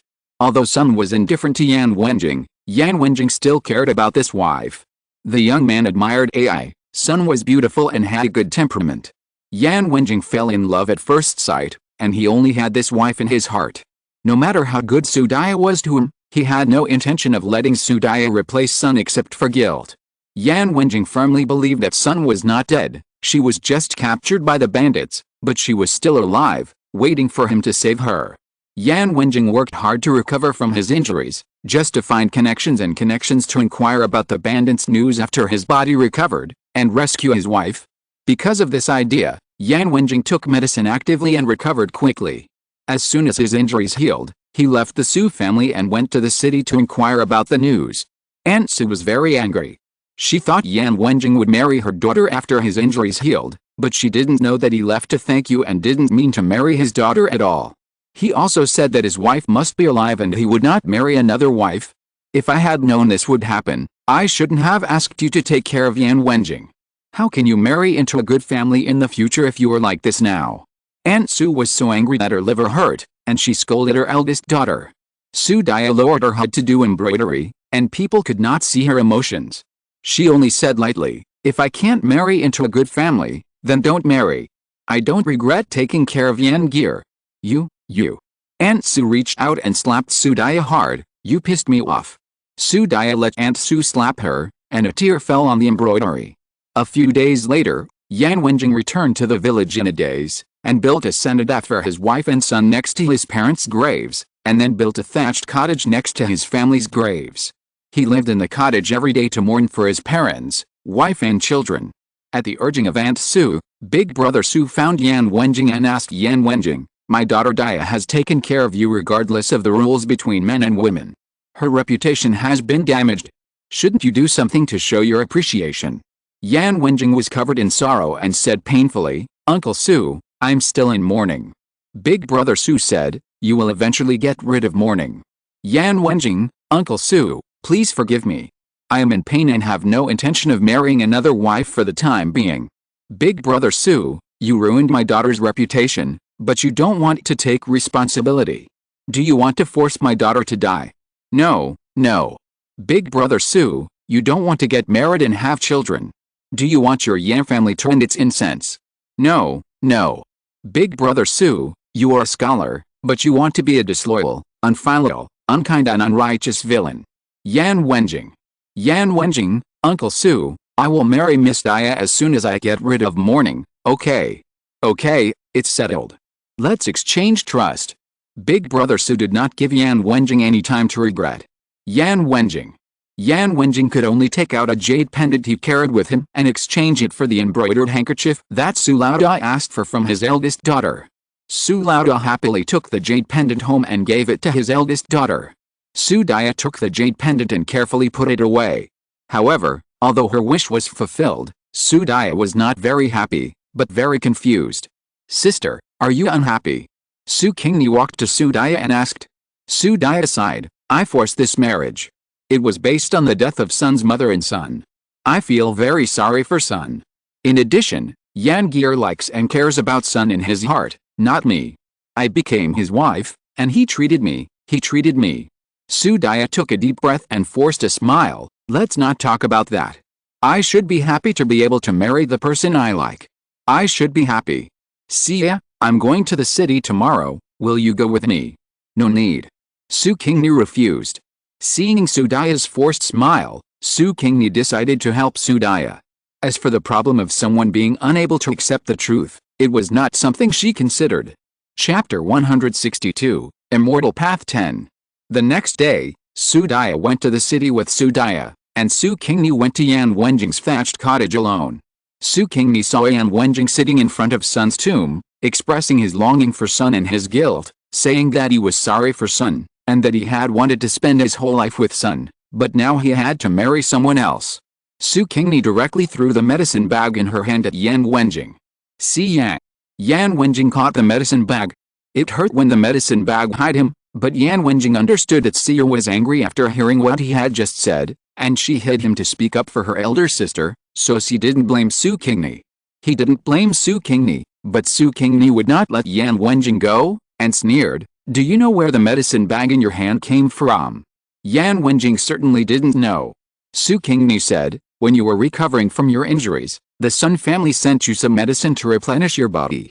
I wanted to make it for you to drink, but I stopped her. Do you know why?" Yan Wenjing shook his head. Su Qingni continued to sneer, I was afraid that you would die in our family. It would be unlucky. These herbs are all soaked in poison. Yan Wenjing's eyes widened suddenly and he said angrily, 4 girls, don't talk nonsense and slander the Sun family. Su Qingni snorted, whether I am talking nonsense or not, you can take this package of herbs to someone to check and see if it is poisonous. Yan Wenjing's face was ugly. Su Qingni's words confirmed that there was something wrong with the herbs, but how could the Sun family give him poisonous herbs? Yan Wenjing didn't believe it. Su Qingni looked at his expression and said sarcastically, you are just a scholar. Even if you are a junior scholar, you are still just a scholar. Your family is not rich and you live in the countryside. Why would the county chief clerk marry his daughter to you? There are many young people in the city who are better off than you.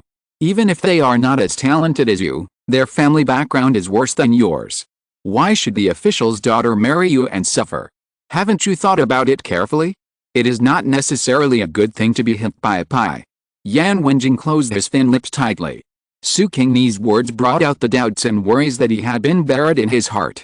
When the county chief clerk came to him and said that he wanted to recruit him as a son-in-law, he also had doubts in his heart. He didn't understand why he was favored by the county chief clerk even though he was just a scholar from a poor family. However, after seeing Sun's true appearance and falling in love with her at first sight, all his doubts were thrown behind him. Even though the county chief clerk set the wedding date so tight, it was less than a month from recruiting him to the wedding, and he did not doubt it anymore. Even though Sun gave birth to a child after 7 months, and others complained that the child looked full term, he did not doubt it. Even though his mother said that she did not push Sun and that Sun fell down somehow, he did not doubt it. Just because he loved Sun, he kept all his doubts in the deepest part of his heart and gave reasonable reasons to all the unreasonable things. But now, Su Qingni exposed the Sun family's conspiracy without any face, and brought out all the doubts in his heart. He could no longer turn a blind eye to these unreasonable things. It seems that you actually had doubts a long time ago. Su Qingni smiled when she saw Yan Wenjing's expression. Yan Wenjing held the medicine bag with a gloomy face and an obscure expression. He asked in a hoarse voice, how do you know this herb is poisonous? What else do you know? Su Qingni said, when the Sun family came to see you, they acted very fake. They didn't show any sadness about the death of their daughter. Instead, they were a little dissatisfied because you didn't die. So I was cautious and took the herbs they gave you to someone who knew about herbs, and found out that they were poisonous. It's not that I have a prejudice against the Sun family, but whether it's that it took less than a month from the proposal to the marriage between you and Sun, or that Sun's belly was big and she didn't take good care of herself and had to quarrel with your mother, causing her to fall and give birth prematurely, or that the premature baby was the same as a full-term baby. I think there is something wrong with the Sun family. Your parents were killed with a knife, and you were also seriously injured. If no one helped you, you would have died. But why did the person who killed your parents set fire?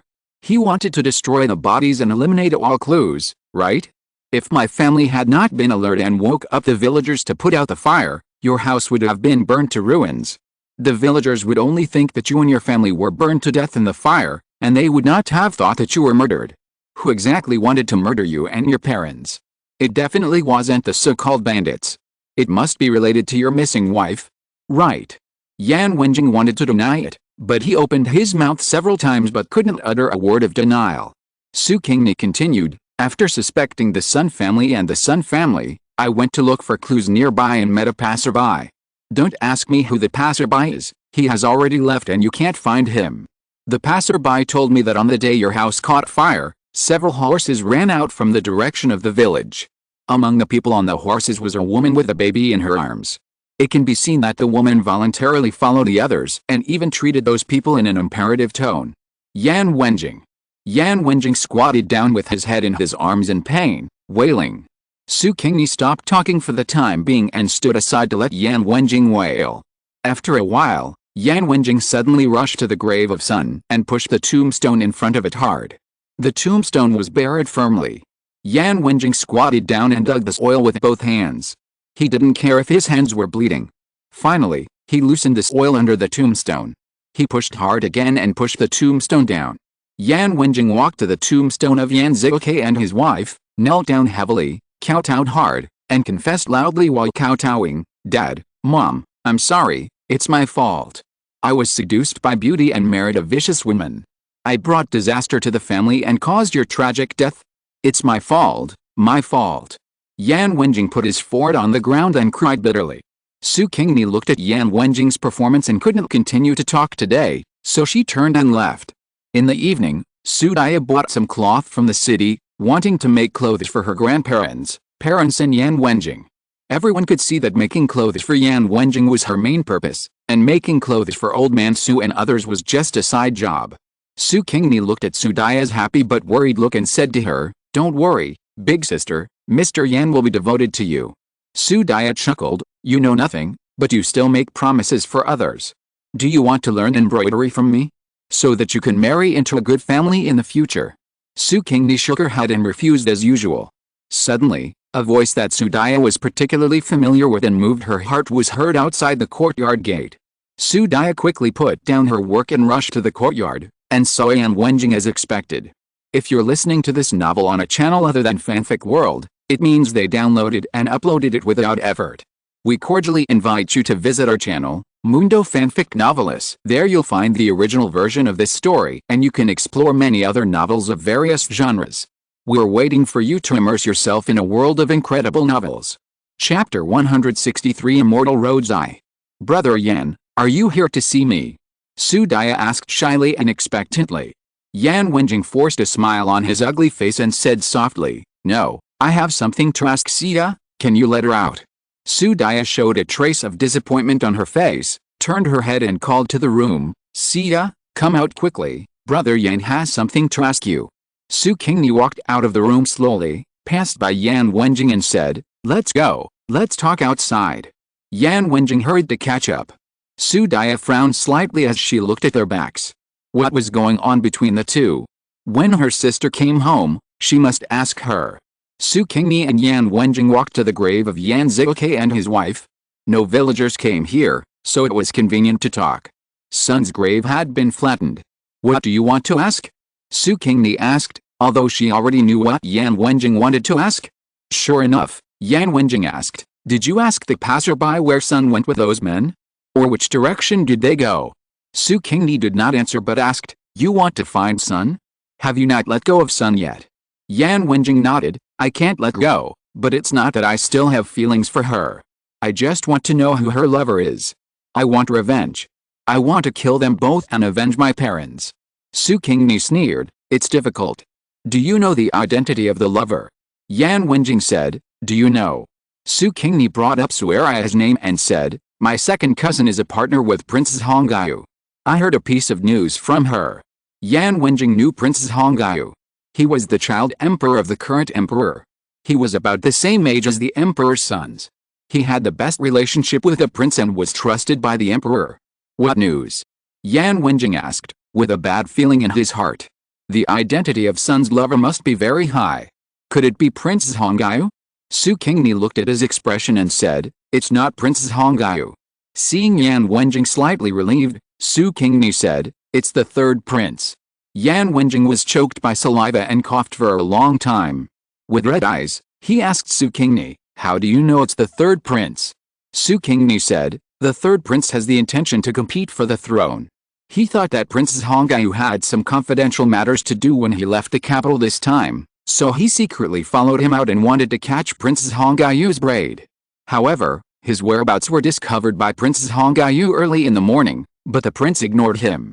"Did Princess Hongyu tell you about the third prince and son?" Yan Wenjing asked. Su Qingni laughed, "Who am I? How could I know Princess Hongyu? But my second cousin has a good relationship with Princess Hongyu. The two are lovers, but Princess Hongyu already has a princess. As a time traveler, Su Eraya will not be a concubine. Even if it is the princess's side room, she is unwilling to be one. Therefore, she had a conflict with Princess Hongyu. Princess Hongyu wanted to bring Su Eraya back to the capital and the prince's palace, but Su Eraya firmly disagreed and would rather be a concubine than enter the prince's palace." Yan Wenjing misunderstood that Su Qingni heard the news about the third prince and son from Su Eraya, and asked for confirmation, "Is it really the third prince?" Su Qingni nodded. "A year ago, the third prince followed Princess Hongyu to Sucheng.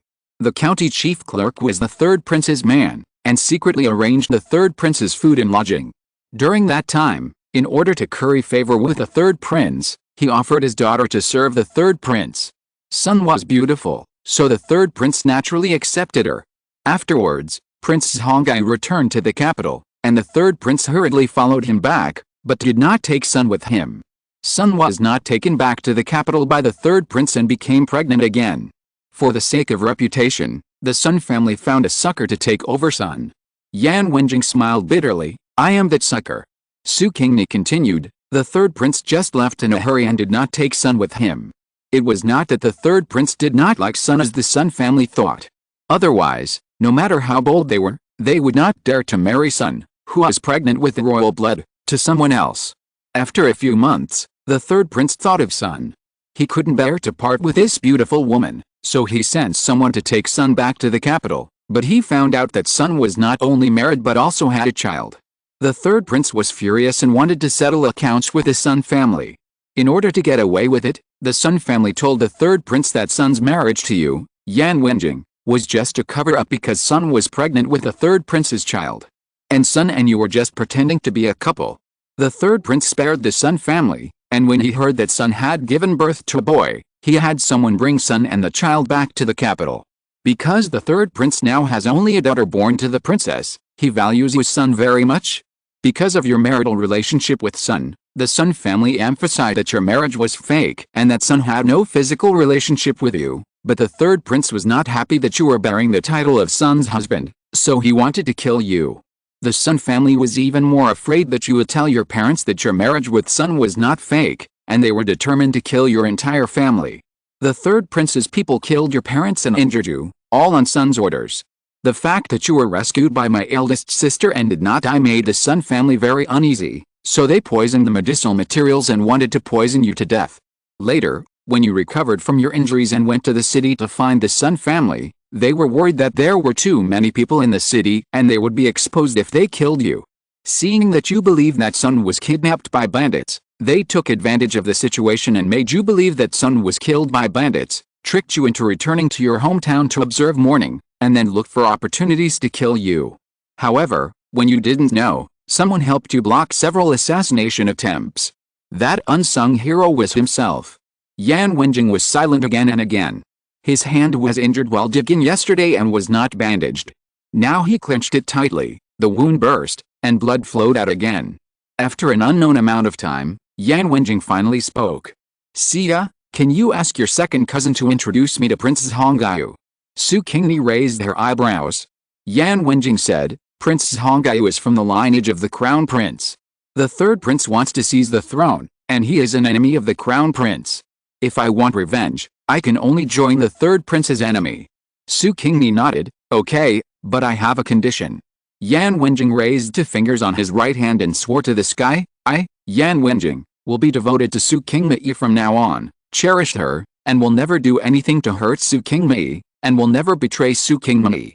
Su Qingni is the full name of Su Daya. Smart. Su Qingni praised and said to Yan Wenjing, my elder sister is a good girl and deserves your kindness. If you treat my elder sister well, she will only treat you better. I know. Yan Wenjing's face softened, Daya is really good. I was blind before. Now I have the opportunity to make up for it. I will definitely treat her well.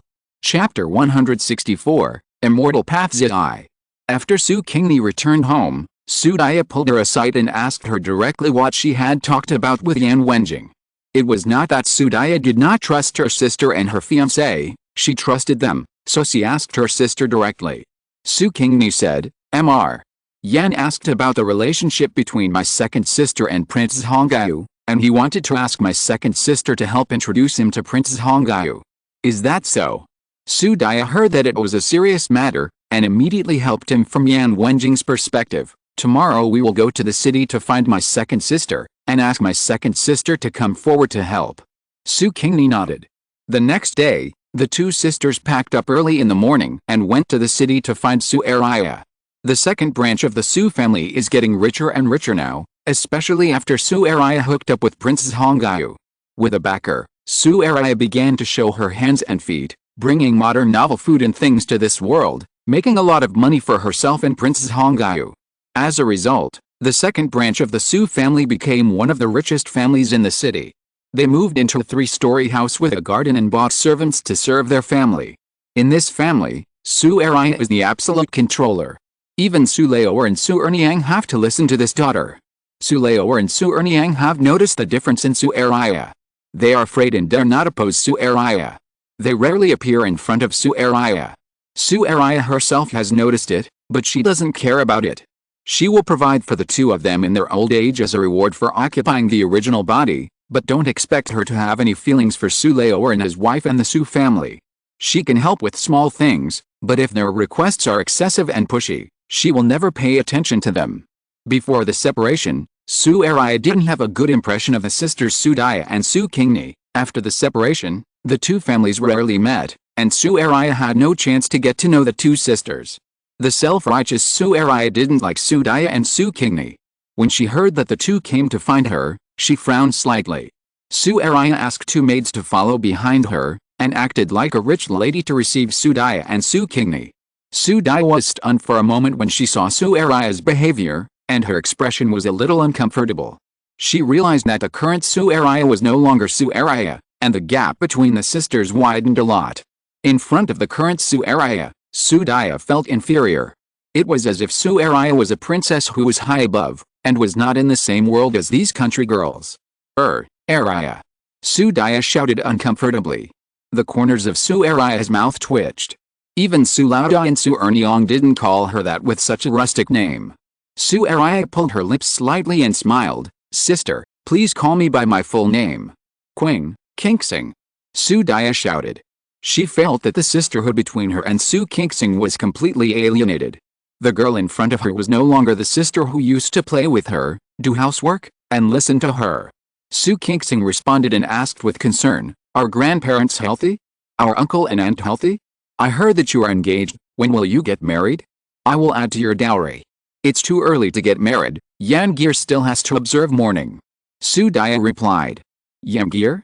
Is he the son of Yan Ziguke in the village?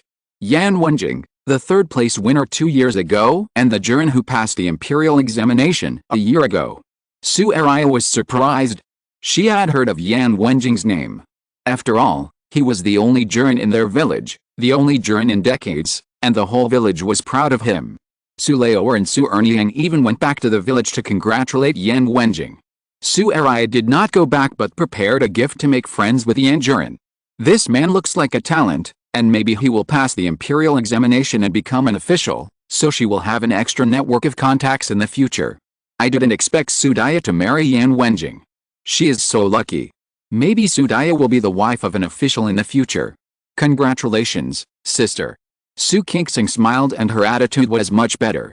Su Daya had become someone she could win over at this time. Su Daya didn't know Su Qingxin's calculations. Seeing Su Qingxin's attitude, she thought she remembered the sisterhood in the past, and her mood became better, so she started chatting with Su Qingxin.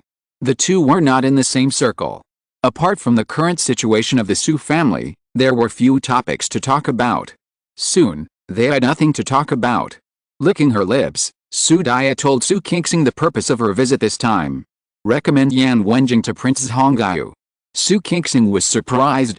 Although many people knew about her relationship with Princess Hongyu, they were not ordinary people. The identities of those who knew about it were not ordinary. Yan Wenjing, a small scholar, knew about this person's methods. It just so happened that she wanted to win over this person. This person was capable. Recommending him to Hongyu would not only add a talent to Hongyu, but also allow her to arrange a chess piece next to Hongyu.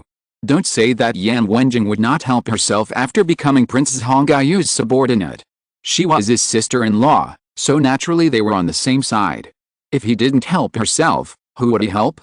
After thinking it over, Su Qingxin smiled and agreed to Su Daya's request.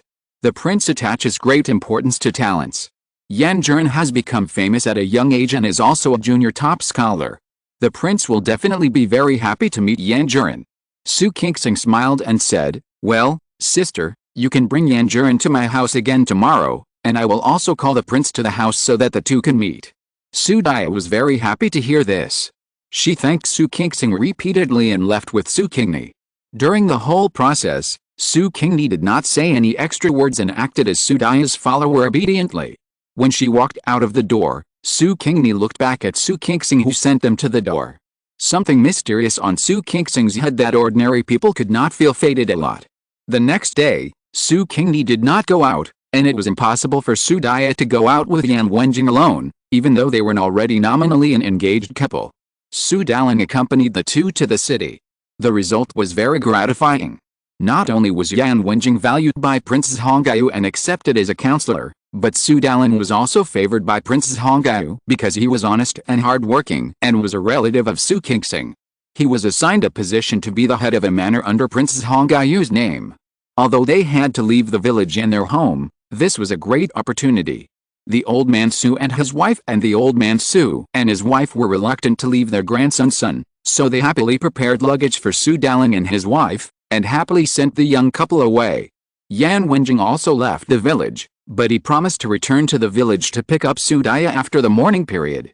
The Su family was not worried at all that Yan Wenjing would not fulfill his promise, because he was working under Princess Hongyu, and the second girl of the Su family was someone Princess Hongyu liked. Chapter 165, Immortal Path 13.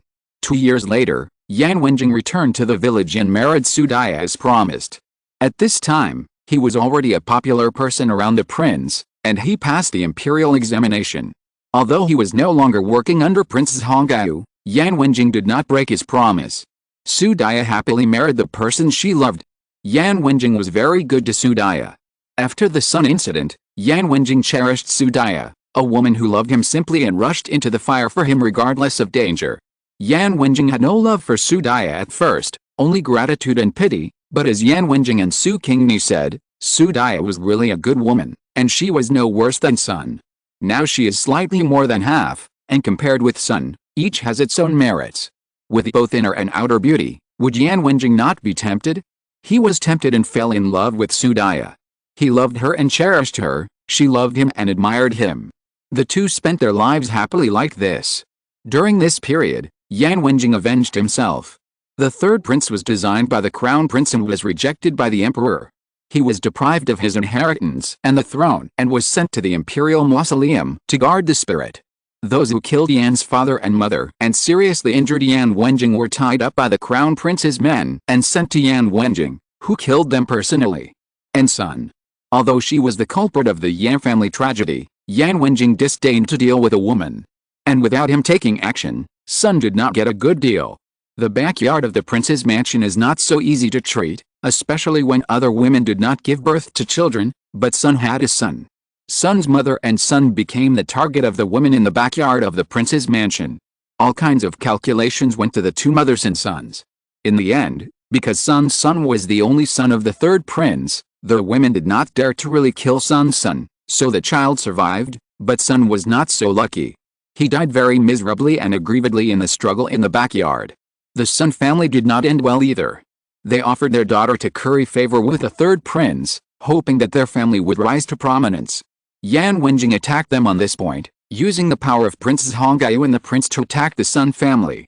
However, not only could they not get promoted and make money, but they also lost their position as the county chief clerk, and their whole family became ordinary people. Later, when the head of the Sun family heard that his daughter had died and Yan Wenjing had become the prince's favorite, he had a stroke and died not long after. Su Qingxin became Princess Hongyu's concubine. Princess Hongyu didn't want her to always show up in public, so Su Qingxin and Princess Hongyu had a fierce quarrel. In the end, Su Qingxin had to give in. After all, Princess Hongyu held power. He said that the business partners who usually supported Su Qingxin turned around and betrayed Su Qingxin. The subordinates who listened to Su Qingxin immediately handed the account books of the industries under their names to Princess Hongyu with both hands. In ancient society, it was difficult for Su Qingxin to gain a foothold in the business world as a woman, not to mention that she was nothing in front of power. After seeing all this clearly, Su Qingxin didn't want to accept her fate but had no choice. She could only return to the golden house built for her by Princess Hongyu with reluctance and grievance, and become one of the golden house hidden beauties that she despised the most. Fortunately, Princess Hongyu really loved Su Qingxin. In addition to not allowing Su Qingxin to show up in public to do business, Princess Hongyu doted on Su Qingxin very much in other matters. After the death of the princess, Princess Hongyu openly took Su Qingxin into the palace to become his wife and the mistress of the palace. Su Qingni lost her freedom and the independence of a modern woman, and now has a noble status and the love of her husband. I don't know if she lost or gained. After Su Niangniang Pingxin got married, Aunt Su began to arrange Su Qingni's marriage. Su Qingni called the 4 elders of the Su family together with a very serious expression. "Fourth daughter, what's wrong with you? Did something unhappy happen? Don't scare us," Aunt Su said worriedly. Su Qingni said to the 4 people with a solemn face, "Grandfather, grandmother, father, mother, my daughter had a strange encounter 3 years ago. She met an immortal from the immortal world who came to the mortal world to do business. The immortal saw that I had extraordinary talent and accepted me as a disciple, taught me immortal skills, and asked me to go to the immortal world to find her after I have made some progress in cultivation." Old Man Su and his wife? Old Man Su and his wife? What is the daughter talking about? Are they hallucinating? Immortal? Immortal world? 4 girls, are you saying this because you don't want to get married? Aunt Su asked her daughter. She has been busy looking for a husband for her daughter these days, but her daughter's reaction is very cold. She won't be like her sister who has someone she likes and doesn't want to get married, right? No. Su Qingni simply used her spiritual power, and the basket of needles and thread placed on the can flew up and circled around Su Qingni. It's impossible to make them believe it by talking, but they will believe it by seeing it with their own eyes, right? The old man Su and his wife, Greek letter sigma, the old man Su and his wife, Greek letter sigma, the 4 people's eyes swept back and forth over Su Qingni and the sewing basket. After a long time, they all swallowed their saliva. Really, it's not an illusion, the old man Su said in a trembling voice. The old lady Su also trembled in her voice. Is this the fairy method? The old man Su slapped his thigh and said in surprise, "My granddaughter is a fairy." The other 3 people only then reacted and were also extremely surprised. The 8 eyes flashed with bright light and stared at Su Qingni. Green smoke was coming out of the ancestral grave. They actually raised a fairy in their family. Good child, good child. Old man Su said happily, "See ya, our family has become so healthy in the past few years. Did you give us the magic pill?" Su Qingni thought to herself that this old man was really smart. He was worthy of being an old man. He immediately connected the cause of his family's physical changes with himself. Su Qingni nodded. "It's not an elixir, it's a kind of medicinal herb that originally only exists in the immortal world. I don't know how it has grown in the mortal world. This medicine can strengthen the human body, expel diseases in the human body, and prolong human life." When Old Man Su and the other 3 heard Su Qingni's introduction, they blushed with joy, and then all of them were suddenly enlightened.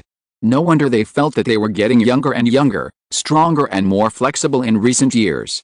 It turned out that it was not the blessing of their ancestors, but their own children secretly fed them medicinal herbs that only immortals would eat. What a good child. Old Man Su praised his granddaughter, saying that she did not forget her family even when she had benefits. This is the so-called one person's enlightenment brings prosperity to the whole family. Su Qingni said, "Grandfather, grandmother, father, mother, I'm leaving." "Leaving? Where to?" Aunt Su asked quickly. Su Qingni said, "Master asked me to go to the immortal world to find her after I have achieved some success. Now, I have successfully cultivated." Chapter 166 Immortal Path 14. Su Qingni's current physical cultivation is at the peak of refining Qi and transforming God, and she is just one step away from the refining God and reversing void realm. She decided to go to the immortal realm to make a breakthrough. The spiritual energy in the mortal world is too scarce. After 3 years, she has only cultivated to the peak of refining Qi and transforming God. In the immortal realm, this is simply the cultivation speed of a genius among geniuses, but who can blame Su Qingni for being a great god, who can kill all the geniuses in seconds? If Su Qingni had been in the immortal realm from the beginning, 3 years would have been enough for her to become a scattered immortal. The spiritual energy in the mortal world is not enough to support Su Qingni's breakthrough. If she forced a breakthrough, it would not be impossible, but it would bring damage to the mortal world. After making it clear to the Su family, Su Qingni set off for the junction of the immortal world and the mortal world. Only the Su family's eldest wife and 2 old people knew that she had become an immortal, and the rest of the Su family's 2nd and 3rd wives did not know. Although Su Qingni's immortal identity may bring huge benefits to the Su family, it may also bring huge troubles to the Su family. The wise old man Su decided to keep the matter secret. Only the direct descendants of the Su family could know about it. Even the married girls could not be told to avoid leaking the secret. Su Qingni left a lot of benefits to the Su family. She smuggled some low-level elixirs and gene optimizers from her collection and left them to the Su family. Among them were elixirs for strengthening the body and medicine for developing the brain that Su Qingni took in the last world. Su Qingni gave Su Wulang a pill of this medicine, which gave Su Wulang the ability to remember everything he saw. He read very easily and passed the exam like his eldest brother-in-law and got the 3rd place. His goal was to get the 6th place. Su Qingni walked on his legs. There was no way. Except for the storage bag, other magic weapons could not be smuggled in. It was difficult to find flying swords in the mortal world. He could not fly and could only walk on his legs. Su Qingni wore men's clothes and bought an ordinary iron sword made of ordinary iron, like a knight walking in the rivers and lakes. In the mortal world, there are rivers and lakes, and there are many people who have martial arts. Su Qingni dressed like this and walked alone, which was not too conspicuous. When passing by a place that was said to be controlled by 2 Jianghu families, Su Qingni saved a woman. "Thank you for saving me, young lady." Sen Xiaoling struggled to get up and thank Su Qingni. Although Su Qingni was wearing men's clothes, she did not cover up the rest of her body. Careful people could find that she was a woman. Su Qingni reached out and pressed Sen Xiaoling's shoulder, saying lightly, "Wait until you recover from your injury before thanking me." Sen Xiaoling said, "Young lady, you are kind-hearted, can you do me another favor?" "What favor?" Su Qingni asked. Sen Xiaoling said, "Young lady, can you go to Green Willow Villa to inform my eldest brother and let my eldest brother pick me up?" "Sure." Su Qingni nodded. It was just a matter of convenience, but she was very curious. "Aren't you afraid that your eldest brother will also attack you?" "How is it possible?" "I'm his sister." Sen Xiaoling shouted. "But you hurt his wife, your sister-in-law." Su Qingni said, "You almost killed her." Sen Xiaoling was very angry and shouted, "That woman is fickle. She has a husband but she seduces other people's husbands, seduces her sister-in-law's husband. How can Big Brother like her and help her if she is so shameless? But your Big Brother loves your sister-in-law very much? For some men, lovers are more important than relatives." Su Qingni sneered. Maybe Sen Xiaoling's Big Brother is such a love-brained person, otherwise how could he willingly marry a woman who has her lover in his heart, hold her in the palm of his hand and pamper her, just waiting for the woman to respond to his love? Sen Xiaoling was silent. She remembered how much her Big Brother loved that woman, but would he really hurt her sister for that woman? What's so good about that woman? She is not as beautiful as herself and can only seduce men. Duan Muyi killed her for her. It's hateful. I am Duan Muyi's wife. Green Willow Villa and Duanmu family are 2 major Jianghu families here. The 2 families will marry every few generations. The marriage partner of this generation is Sen Xiaoling, the eldest daughter of Green Willow Villa, and Duanmu Yi, the owner of Duanmu family. The 2 have been engaged since childhood, and Sen Xiaoling likes Duanmu Yi, her fiancée. When Duanmu Yi was young, he went to the rivers and lakes and met a woman he liked. He wanted to cancel the engagement, but his parents died suddenly, and the Duanmu family was in turmoil. For the Duanmu family and to get the support of Green Willow Villa, Duanmu Yi had to fulfill the engagement and marry Sen Xiaoling. Sen Xiaoling's brother also went to the rivers and lakes later, and brought back a beautiful woman, Wan Qiulin. Wan Qiulin and Sen Xiaoling are like spring flowers and autumn moons, and they are better at winning. Sen Xiaoling is like a delicate rose, and like a blazing flame. Wan Qiulin is like her name, like an orchid in the valley, and like gentle water. Sen Xiaoling thought Wan Qiulin was her brother's favorite, and she went back to Green Willow Villa with Sen Xiaofang to get married. Who would have thought that Wan Qiulin was looking for Duanmu Yi? She was the woman that Duanmu Yi met and liked when he was wandering around the world. After learning that Duanmu Yi had already married, Wan Qiulin was heartbroken and agreed to Sen Xiaofang's proposal and married Sen Xiaofang. Sen Xiaoling didn't like Wan Qiulin. She hated that Wan Qiulin always looked at her husband with a look of hesitation, and silently communicated with her husband about the consciousness that she couldn't understand. She hated that Wan Qiulin enjoyed the love of her brother in her palm, but didn't take her brother seriously, which made her brother look cheap. Sen Xiaoling didn't want Wan Qiulin to come to Duanmu's house, and didn't want Wan Qiulin and Duanmu Yi to rekindle their old love. But Wan Qiulin and Duanmu Yi had rekindled their old love when they met again. The reason why Wan Qiulin married Sen Ziaofeng was that she didn't want to be too far away from Duan Yi. Wan Qiulin and Duan Yi often cheated on the two brothers and sisters of the Sen family. But there is no wall that can't be penetrated. This time, Wan Qiulin and Duan Yi were caught by Sen Ziaoling while stealing Qing. Sen Ziaoling was furious and seriously injured Wan Qiulin. She originally wanted to kill Wan Qiulin, but Duan Yi helped Wan Qiulin block some of the attacks, so that Wan Qiulin was not killed on the spot by Sen Ziaoling. Duan Yi was extremely angry because his lover was seriously injured. He didn't care that Sen Ziaoling was his wife at all, and he killed Sen Ziaoling. Sen Ziaoling was not like Wan Qiulin, who had only three-legged kung fu. Although her martial arts were not as good as Duan Yi's, her skills were not bad. So she was able to save her life when Duan Yi killed her and wanted to escape. But Duan Yi was relentless and chased her. Sen Ziaoling was lucky to meet Su Qingni, who passed by.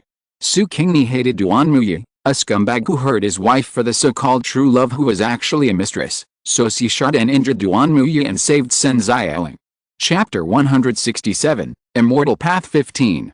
Su Qingni went to Green Willow Villa to report the news at Sen Ziaoling's request.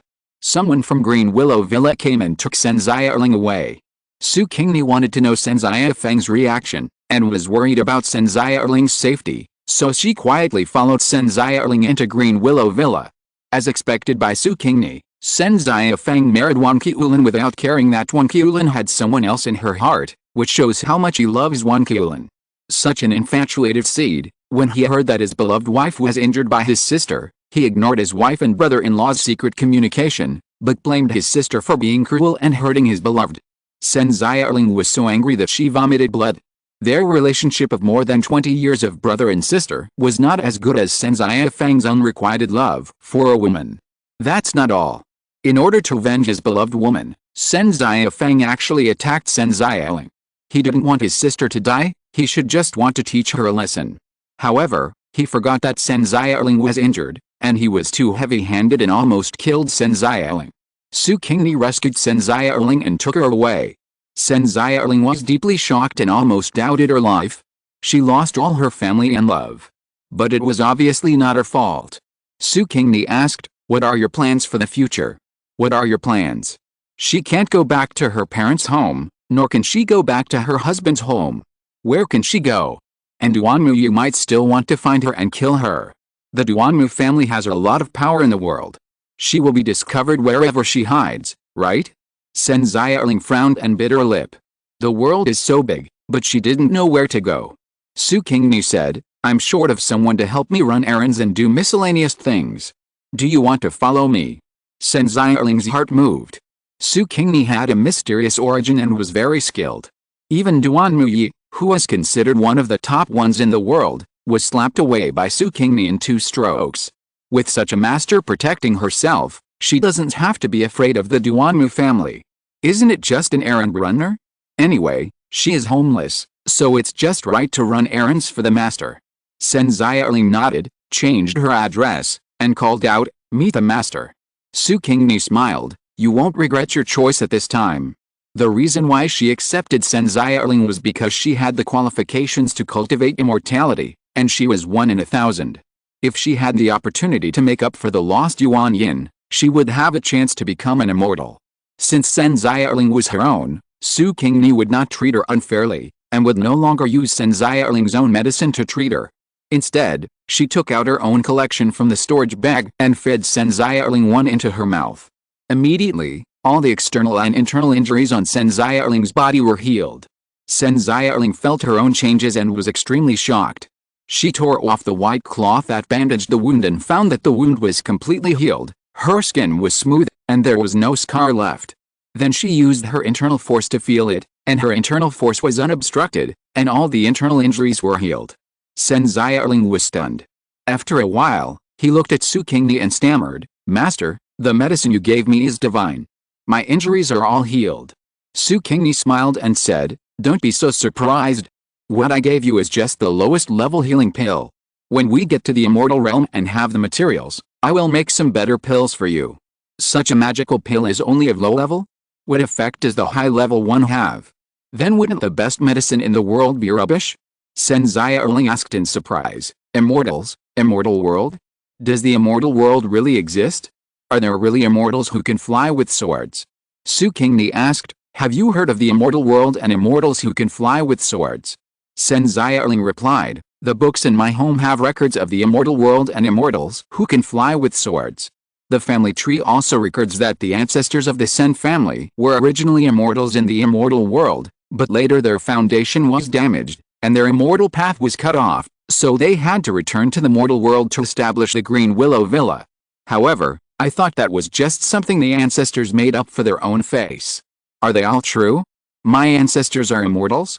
The master is also an immortal.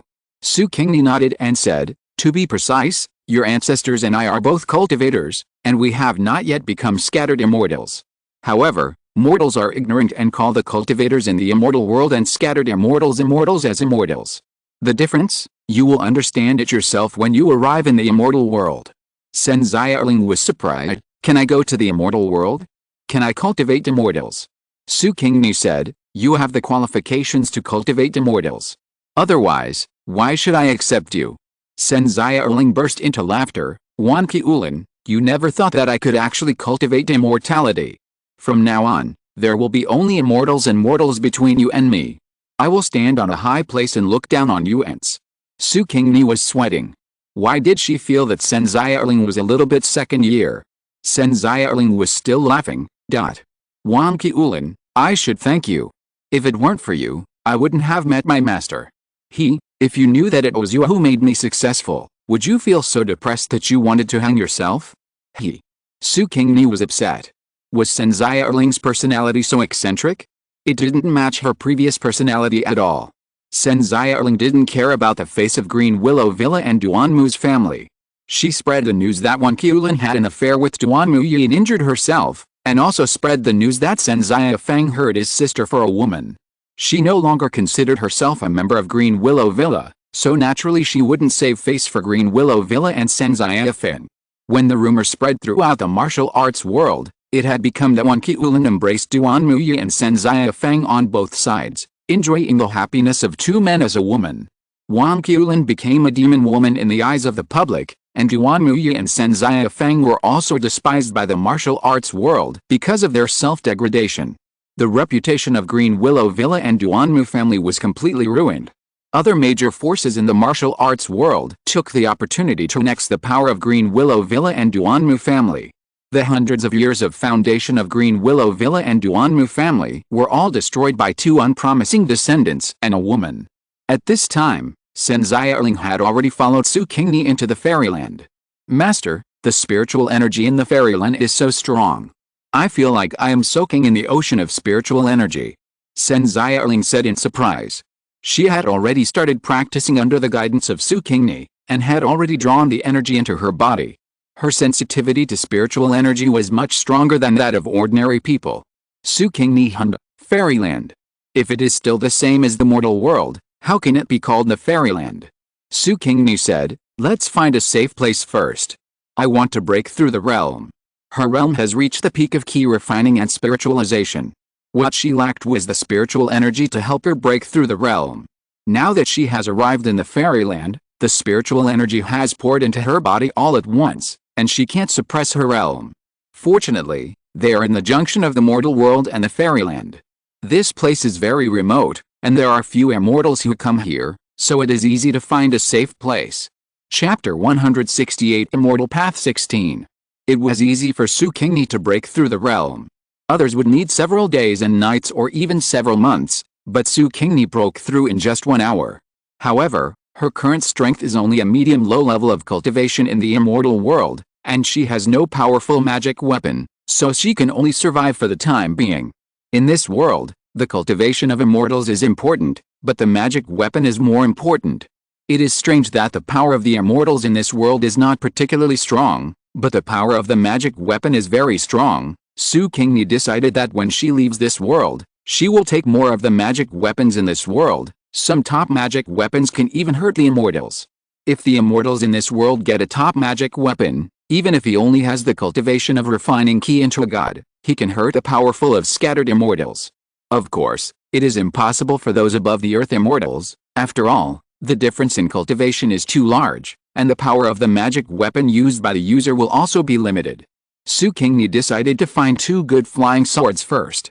With the power of the flying swords, her and Sen Xiaoling's fighting power was also enhanced accordingly, and they had a means to save their lives. She was not in danger of life, and even if she encountered the strongest earthly immortal in the immortal world, she could escape safely. But Sen Xiaoling couldn't do that. In order to prevent Sen Xiaoling from dying young, she had to follow the trend in the immortal world and equip Sen Xiaoling with powerful flying swords and good protective magic weapons. Su Qingni thought of a famous and upright sect in the immortal world. The disciples of this sect dared to go out and wander around just after entering the refining of essence and gas, killing those scattered cultivators and evil ways who were higher than them. What did they rely on? In addition to the sect giving them a backing, they relied on the magic weapons and top magic weapons given to them by their elders. This sect has a rich heritage and selects disciples when accepting them. It only accepts those with excellent qualifications and strong luck as disciples. Therefore, at least half of the top magic weapons in this world have been obtained by the disciples of this sect.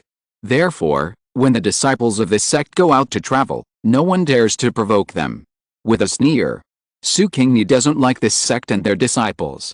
This sect is too domineering. The disciples of this sect were the main force in attacking Beihou Palace. If most of the people killed by the disciples of this sect were not really evil, Su Qingni would have thought that this sect was the evil sect. Master, where are we going now? Sen Xiaoling came to Su Qingni and asked. Her cultivation has also improved, from the primary level of refining essence into key to the intermediate level. Let's find 2 flying swords first. Without flying swords, how can you be called a sword fairy? Su Qingni said. Okay. Sen Xiaoling's eyes lit up. She had wanted to fly on a sword for a long time, but unfortunately she didn't have a flying sword, and her heart was itching. Master, is the nearby town far away? Let's go quickly. Not far, we won't go to the town. Su Qingni. Sen Xiaoling exclaimed, ah, and hurriedly said, why don't we go to the town to buy a flying sword? Su Qingni, the flying swords sold in the town are all the lowest level ones. What do we need them for? If we want to do something, we should use a good flying sword. I know a place with flying swords. Come with me. Su Qingni took Sen Xiaoling to a nearby mortal ruins that has not been discovered yet. There are not too few immortal ruins in this world, and they all contain powerful magic weapons. Many treasures of immortal ruins have been obtained by the disciples of those big sects, but some have not been discovered. When the immortal ruins are not born, they will be hidden very deeply. Even the immortals cannot find where the immortal ruins are and what is inside. But on the eve of the immortal ruins being born, the restrictions that seal it will weaken, and the powerful people in the immortal world will notice these immortal ruins and then send their younger disciples to search for treasures. These great powers can calculate the weak points of the prohibition and the solution. Therefore, even if others are lucky enough to discover the immortal ruins, the ones who finally get the treasures are the disciples of the big sects who are guided by the great powers. Although Su Qingni only entered this world with a small part of her consciousness, the strength of this small part of her consciousness is comparable to the strength of the top-level golden immortal in this world. Su Qingni's consciousness swept through the immortal world and knew where the immortal treasures were, what the prohibitions of the immortal treasures were like, and what the shortcomings were. Su Qingni knew everything. There happened to be 2 good flying swords in the immortal ruins closest to them. Although they were not top-level, they were also top-quality ones. At least the original owner did not have such good flying swords in his previous life. Su Qingni caught Sen Xiaoling in her hand, used the earth escape technique, and came to the outside of the immortal ruins.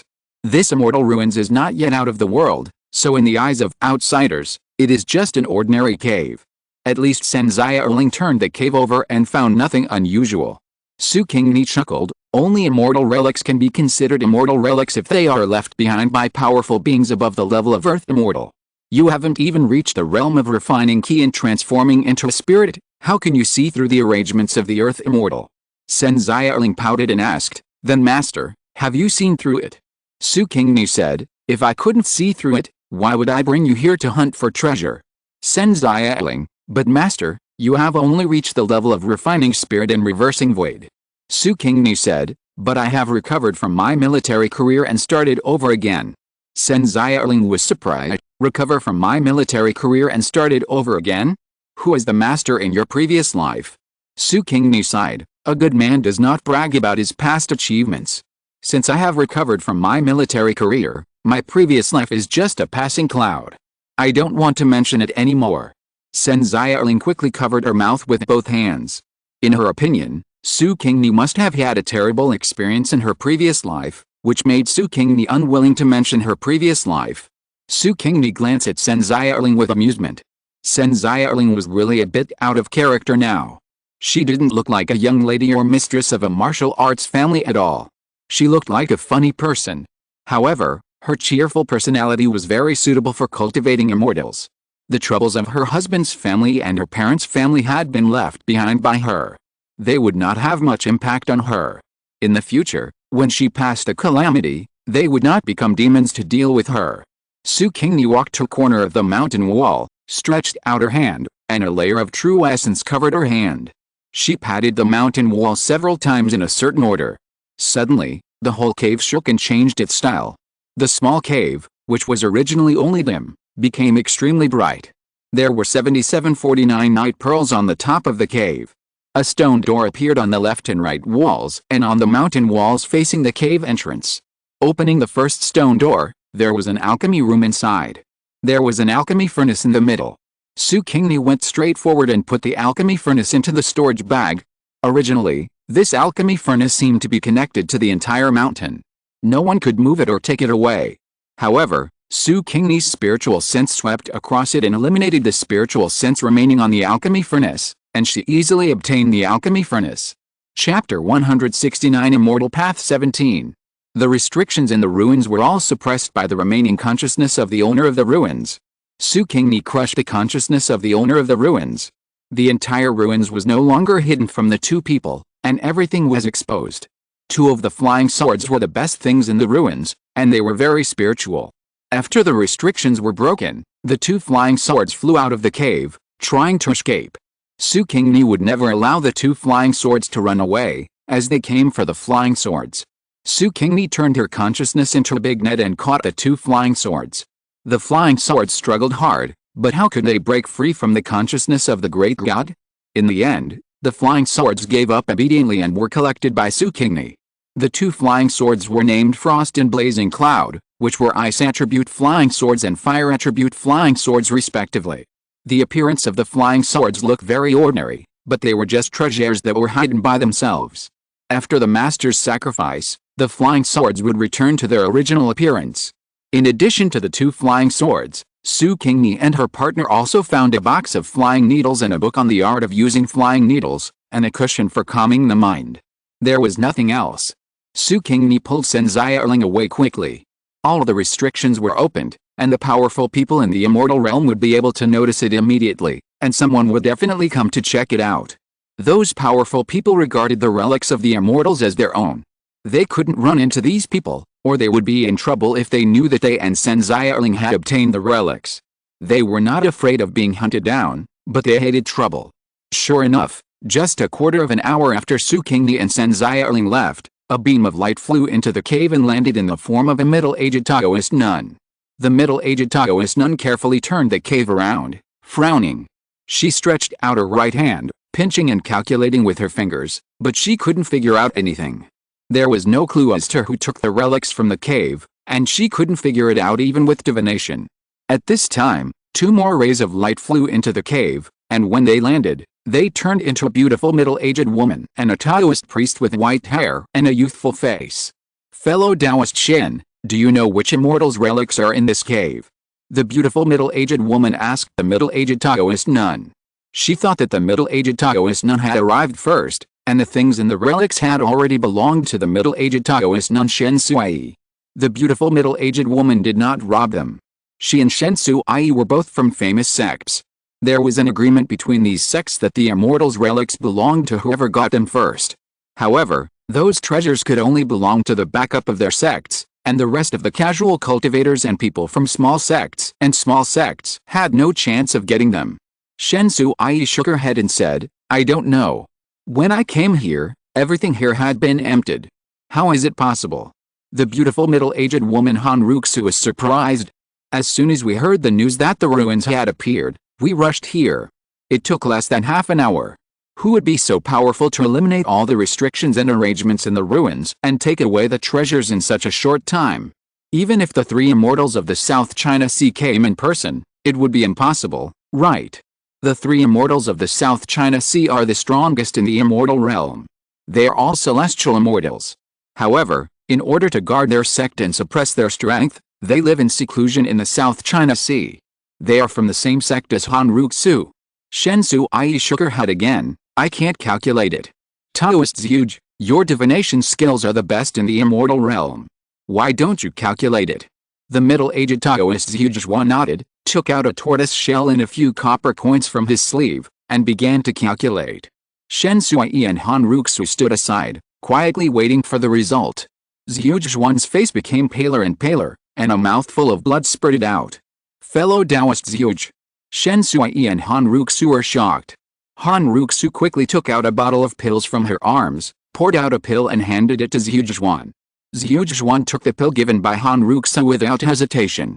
Han Ruxu's master, Taixu insect, was full of talents and the pills they made were the best.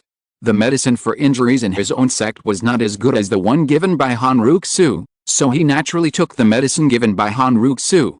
Shen Sui asked, fellow Taoist Zhuge, what did you calculate? Why did you vomit blood? Could it be that the person who took the treasure was very powerful? Zhuge sighed, it should be very powerful. Oh? Who is it? Shen Sui and Han Ruxu asked at the same time. Zhuge shook his head, I don't know. What? Zhuge said, I didn't calculate anything. It should be that the opponent's strength is stronger than we imagined. I wanted to predict the opponent, and I suffered a backlash. How is it possible? Shen Sui and Han Ruxu were stunned. Is the other party really stronger than the three immortals of the South China Sea? Han Ruxu asked. Zhuge nodded, the three immortals are powerful, but with my strength, I can still calculate information related to them. But for this person, I can't calculate and dare not calculate again. Shen Sui and Han Ruxu were shocked. An existence stronger than the three immortals of the South China Sea? Exclamation mark. Could it be that someone from the upper realm has come down? Shen Sui guessed. Impossible. Han Ruxu denied, if someone from the upper realm really came down, the ancestor would send a message to us. Shen Sui and Zhuge couldn't help but envy. Taixu sect has someone above. The entire immortal world, it is not only Taixu sect that has someone above. There are many people from various sects who have ascended to the upper realm, but only Taixu sect has a treasure that can communicate between the immortal world and the upper realm. If something happens, the immortals of Taixu sect in the upper realm will send a message to the people of Taixu sect in the immortal world through magic weapons. If it's not someone from the upper realm, then who could it be? The three people couldn't think of anyone else in the immortal world who was so powerful. Could it be some old monsters who were hidden? But it shouldn't be, right? You must know that if one's cultivation exceeds that of a celestial being, the immortal realm will not tolerate such an existence and will kick him out of the immortal realm and drive him to the upper realm.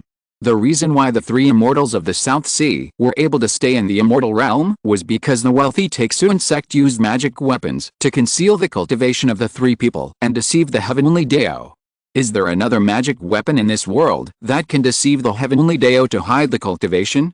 The three people guessed and guessed but could not figure it out.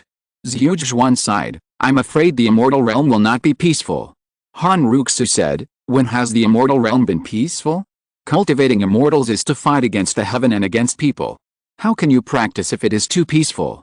How can you train your skills? Shen Sui, now there is an additional accident, and it is a powerful accident. I'm afraid our previous arrangements will be destroyed. Han Ruxu snorted, my Taixu sect is not afraid of this accident. If he dares to provoke our Taixu sect, we will ask the previous ancestor to take action. Zhuge and Shen Sui were envious and jealous again. Their sect does not have the confidence of the Taixu sect, but they have to be more careful in the future. However, their disciples were not as arrogant as those of Taixu sect, so they would not offend that powerful being, right? The two decided to return to their sect and give their younger disciples some instructions, asking them to be more modest when walking outside and to look at people with their eyes.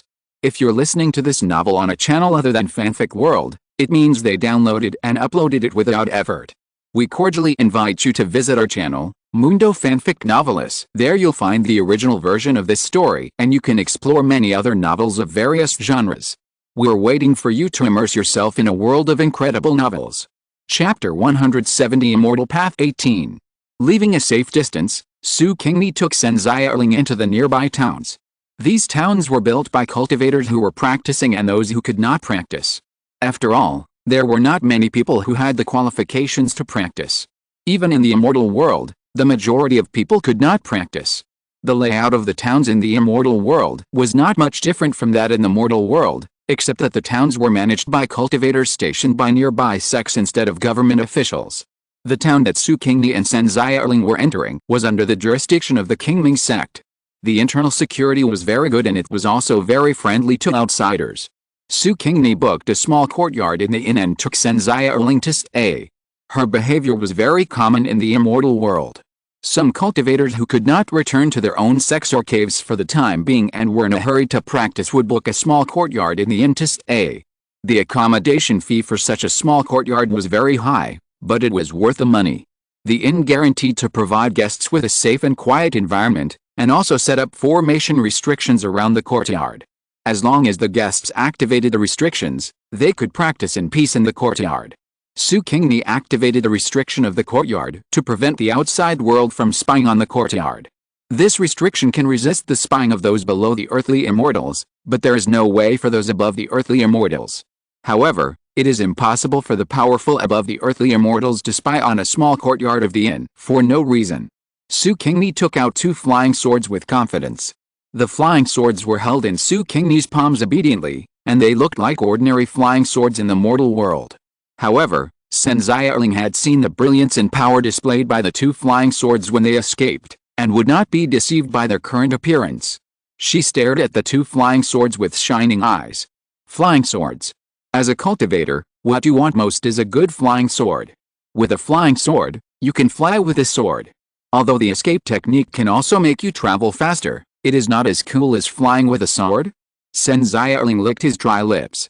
One of these 2 flying swords must be his. Sure enough, Su Qingni handed one of the flying swords to Senzai. You are of the fire attribute, so I'll give you this giant sword. Thank you, master. Senzai happily took the giant sword and went back to her room to practice the flying sword. The original body's physical attribute was more water-based, so the frost sword was more suitable for Su Qingni to use. She did not use her own consciousness, but used the true essence inside her body to practice, and it took a little longer to refine the frost sword. After storing the frost sword in her danchin for nourishment, Su Qingni took out the alchemy furnace she had taken from the storage bag. The alchemy furnace was not small in size, and after it was released, it occupied a quarter of the space in the entire room.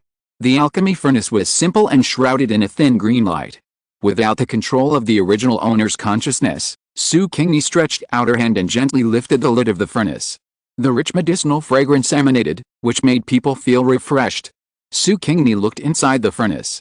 The space inside the furnace was divided into 9,981 grids, each containing pills.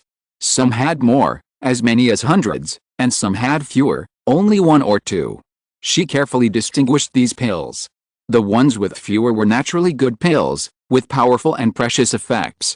The most precious of them was the longevity pill, which could extend the life of the person who ate it by 60 years, but it was the rarest, with only 1 pill. The ones with more were ordinary pills, which could heal wounds, remove toxins, and restore mana. Su Qingni put the ordinary pills in a jade bottle and left them for Senzai to use. She put the rare ones in her own, and sent some back to her own body. Unfortunately, there were no pills to make up for the yin and yang in it. Su Qingni was a little disappointed inside. She was about to put away the empty furnace, when suddenly, her consciousness scanned a line of very small words on the inner wall of the furnace. Su Qingni quickly probed her consciousness in. The words on the inner wall gave Su Qingni a hint of surprise and hope. It turns out that the owner of this immortal relic is the registered disciple of Pure Yang Zhenren. Who is Pure Yang Zhenren? The famous Luchun Yang. One of the 8 immortals of the upper cave, a disciple of Taishang Laojin. Taishang Laojin's best skill is alchemy. As his disciple, Pure Yang Zhenren has a superb swordsmanship that can fly sword and cut yellow dragon, and his other specialty is alchemy. This registered disciple wrote that pure Yang Zhenren also left immortal relics in this world. He inherited the inheritance of one of pure Yang Zhenren's immortal relics, and only then did he possess the advanced alchemy skills and the skills to cultivate to the level of golden immortal, and finally ascended to the upper realm.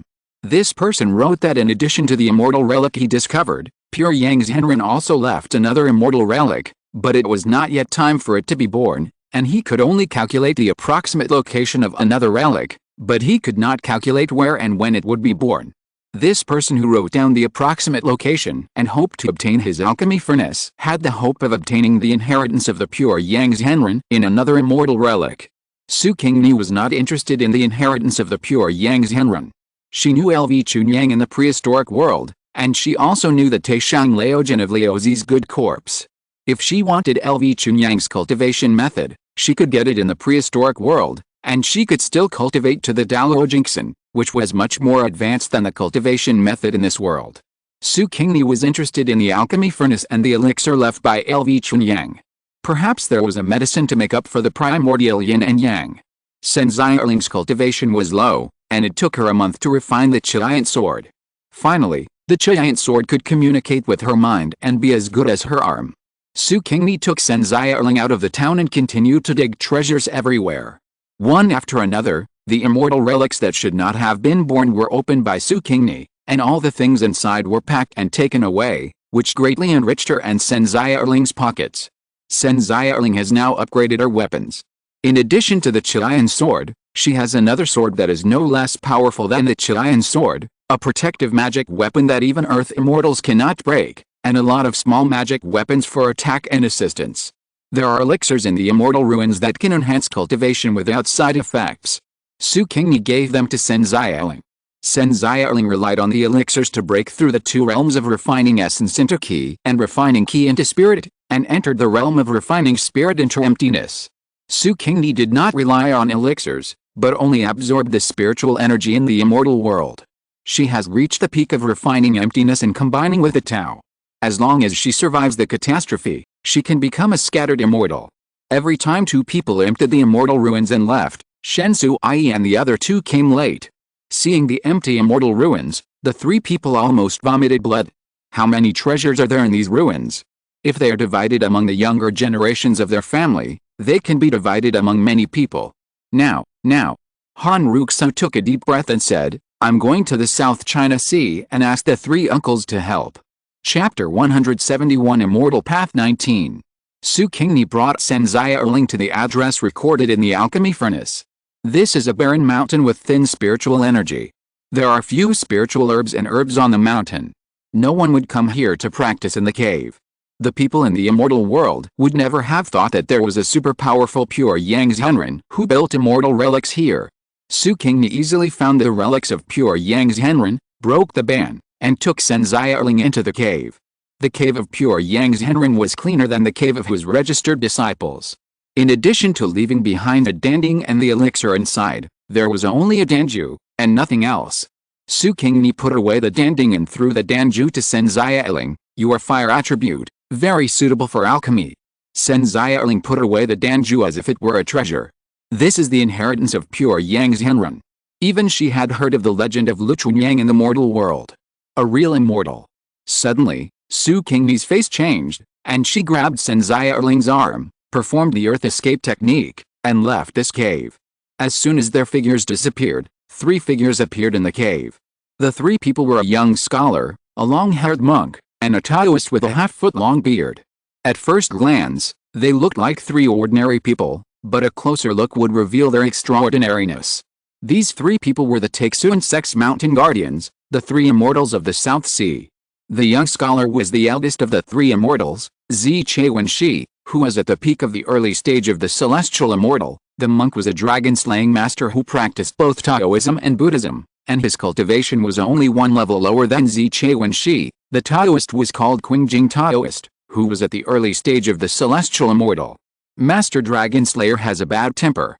As soon as he showed up, he angrily said, "We let this little thief succeed again." Taoist Qingjing glanced around and said, "He should have left just now.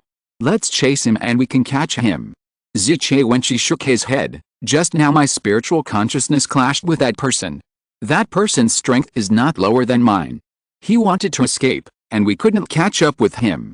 Master Dragon Slayer was surprised. That person's cultivation is actually on par with that of my eldest brother. Ziche Wenqi shook his head again. I'm not sure. Master Dragon Slayer and Taoist Qingjing were even more shocked.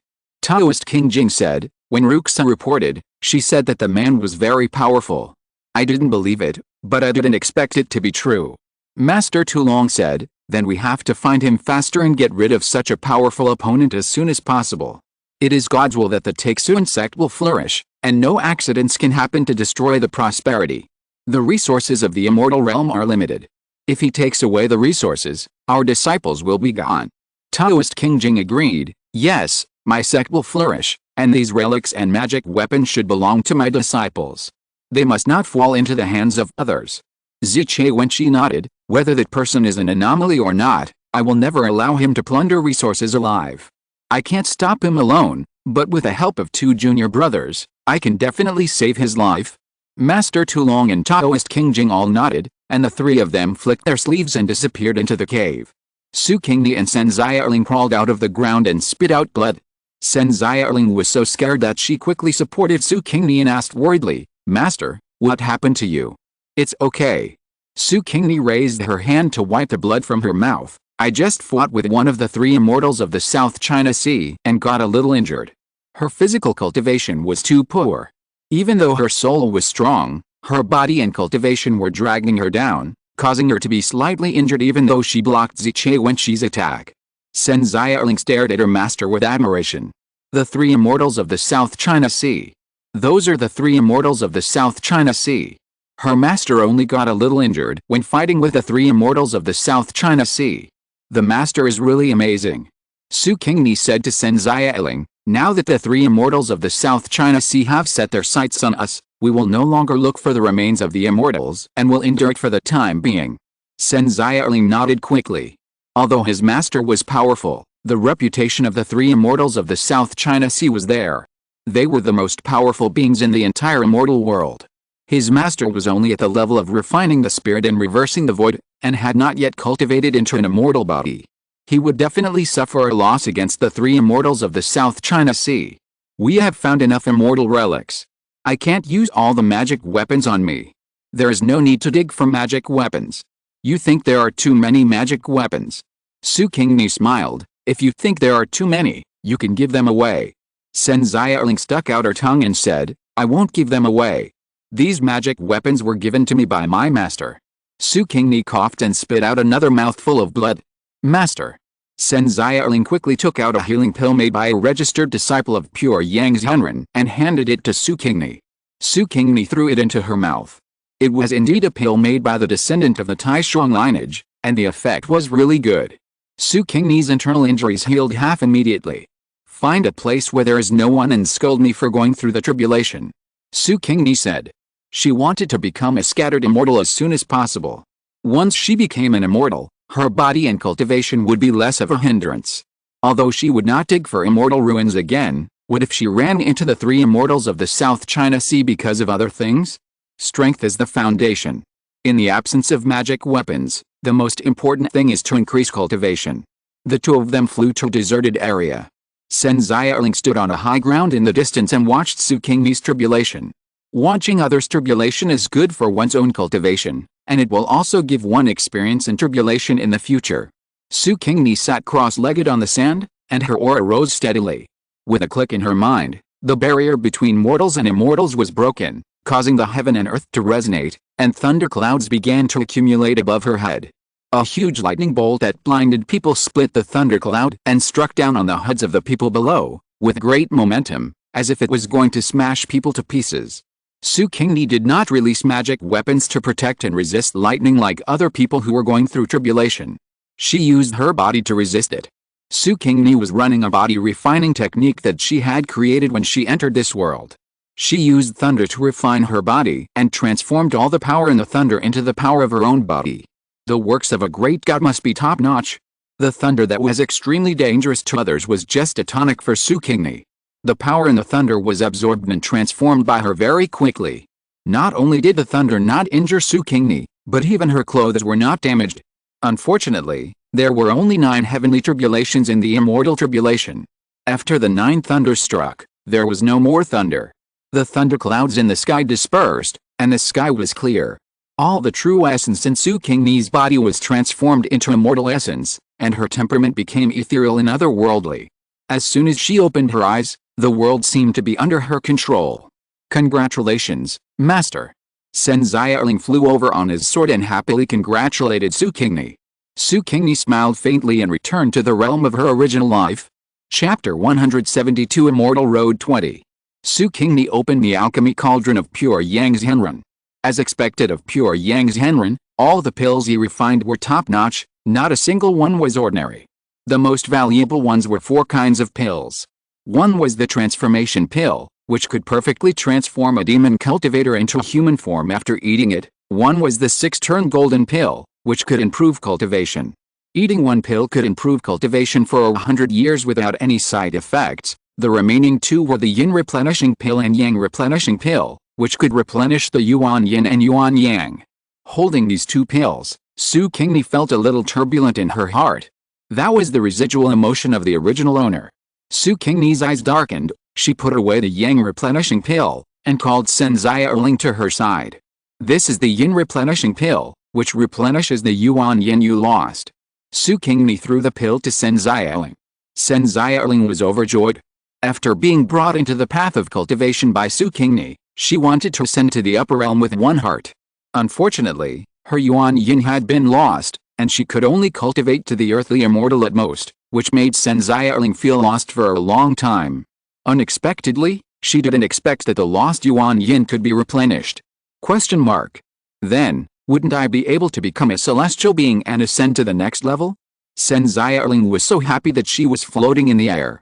Su Qingni threw another bottle to Sen Xiaoling. It contains the 6-turn golden pill. 1 pill increases your cultivation by 100 years, and there are 6 of them. But I suggest you only eat 1 before you become a scattered immortal. After all, a solid foundation is the most important. Eat the other 5 after you become an immortal. Yes, yes. Sen Xiaoling nodded vigorously. There were so many good things that she didn't know how to be happy. Su Qingni didn't have the same concerns as Sen Xiaoling about her unstable foundation. Not to mention that her realm was higher than everyone else in this world. Even now that she had passed the scattered immortal tribulation and achieved an immortal body, the so-called foundation didn't have much impact on her. Su Qingni ate all the remaining 6 6-turn golden pills, and spent a full 5 years digesting the medicinal power of the golden pills, raising her cultivation to that of an earthly immortal, and successfully passed the 29 heavenly tribulation of an earthly immortal. At this time, even if she fought with the 3 immortals of the South China Sea, she would not lose to 3 people. Sen Xiaoling also consolidated the foundation, ate a 6th-turn golden pill, and raised his cultivation to the realm of refining emptiness and combining with the Tao. Master, the beggar's chicken is ready. Sen Xiaoling broke off the dirt outside the beggar's chicken and handed half of the tender and fragrant beggar's chicken to Su Qingni. Su Qingni took a bite and praised, "Not bad, your skills are getting better and better." Sen Xiaoling was very happy to be praised, grinning. After practicing to a certain level, you can practice fasting, but many cultivators still have appetites, especially the food in the immortal world is made of spiritual objects. Not only will it not have impurities like the food in the mortal world, but it also contains spiritual energy. More people choose to eat the delicious food made by these spiritual objects. Therefore, there are many restaurants in the immortal world. Su Qingni and Sen Xiaoling both like to eat, but they are not on the town most of the time, and they rarely go to restaurants for meals. In order to eat, Sen Xiaoling taught herself cooking skills. From the beginning, she didn't cook half-cooked or burnt food, and now she can skillfully make delicious food. Su Qingni took out a gourd, which contained spirit wine brewed from more than 30 kinds of spirit fruits. It was so pleasant to eat the delicious beggar chicken that was full of spirit energy and drink the spirit wine. As they were eating, the sky began to darken, and thunderclouds began to accumulate in the sky not far from them. Someone is going to survive the tribulation. Sen Xiaoling stood up, thinking about going to watch. Su Qingni looked up at the sky and said, "It's not a human who is going to survive the tribulation, but a monster." Monster. Sen Xiaoling was even more eager to move. Over the years, she followed Su Qingni everywhere and encountered monsters, and even killed evil monsters, but this was the first time she encountered a monster going through the tribulation. Want to go? Su Qingni asked. Senzai Erling nodded vigorously. Then go. Su Qingni took Senzai Erling to fly in the direction of the tribulation thunder. There was still a little distance, and the two landed and stood on a high place looking down at the center of the tribulation thunder. Below was a pool of water, and a giant python was swimming in the pool. The giant python vomited out its inner elixir and used it to resist the thunderbolt. The power of this thunderbolt was even stronger than that of Su Qingni's earthly immortal tribulation. The thunderbolts became bigger and bigger, covering the entire pool of water. However, the giant python that was undergoing the tribulation was also strong, and it resisted the thunderbolt. However, its inner elixir had cracks, and its skin was torn apart by the thunderbolt, and most of its body was charred.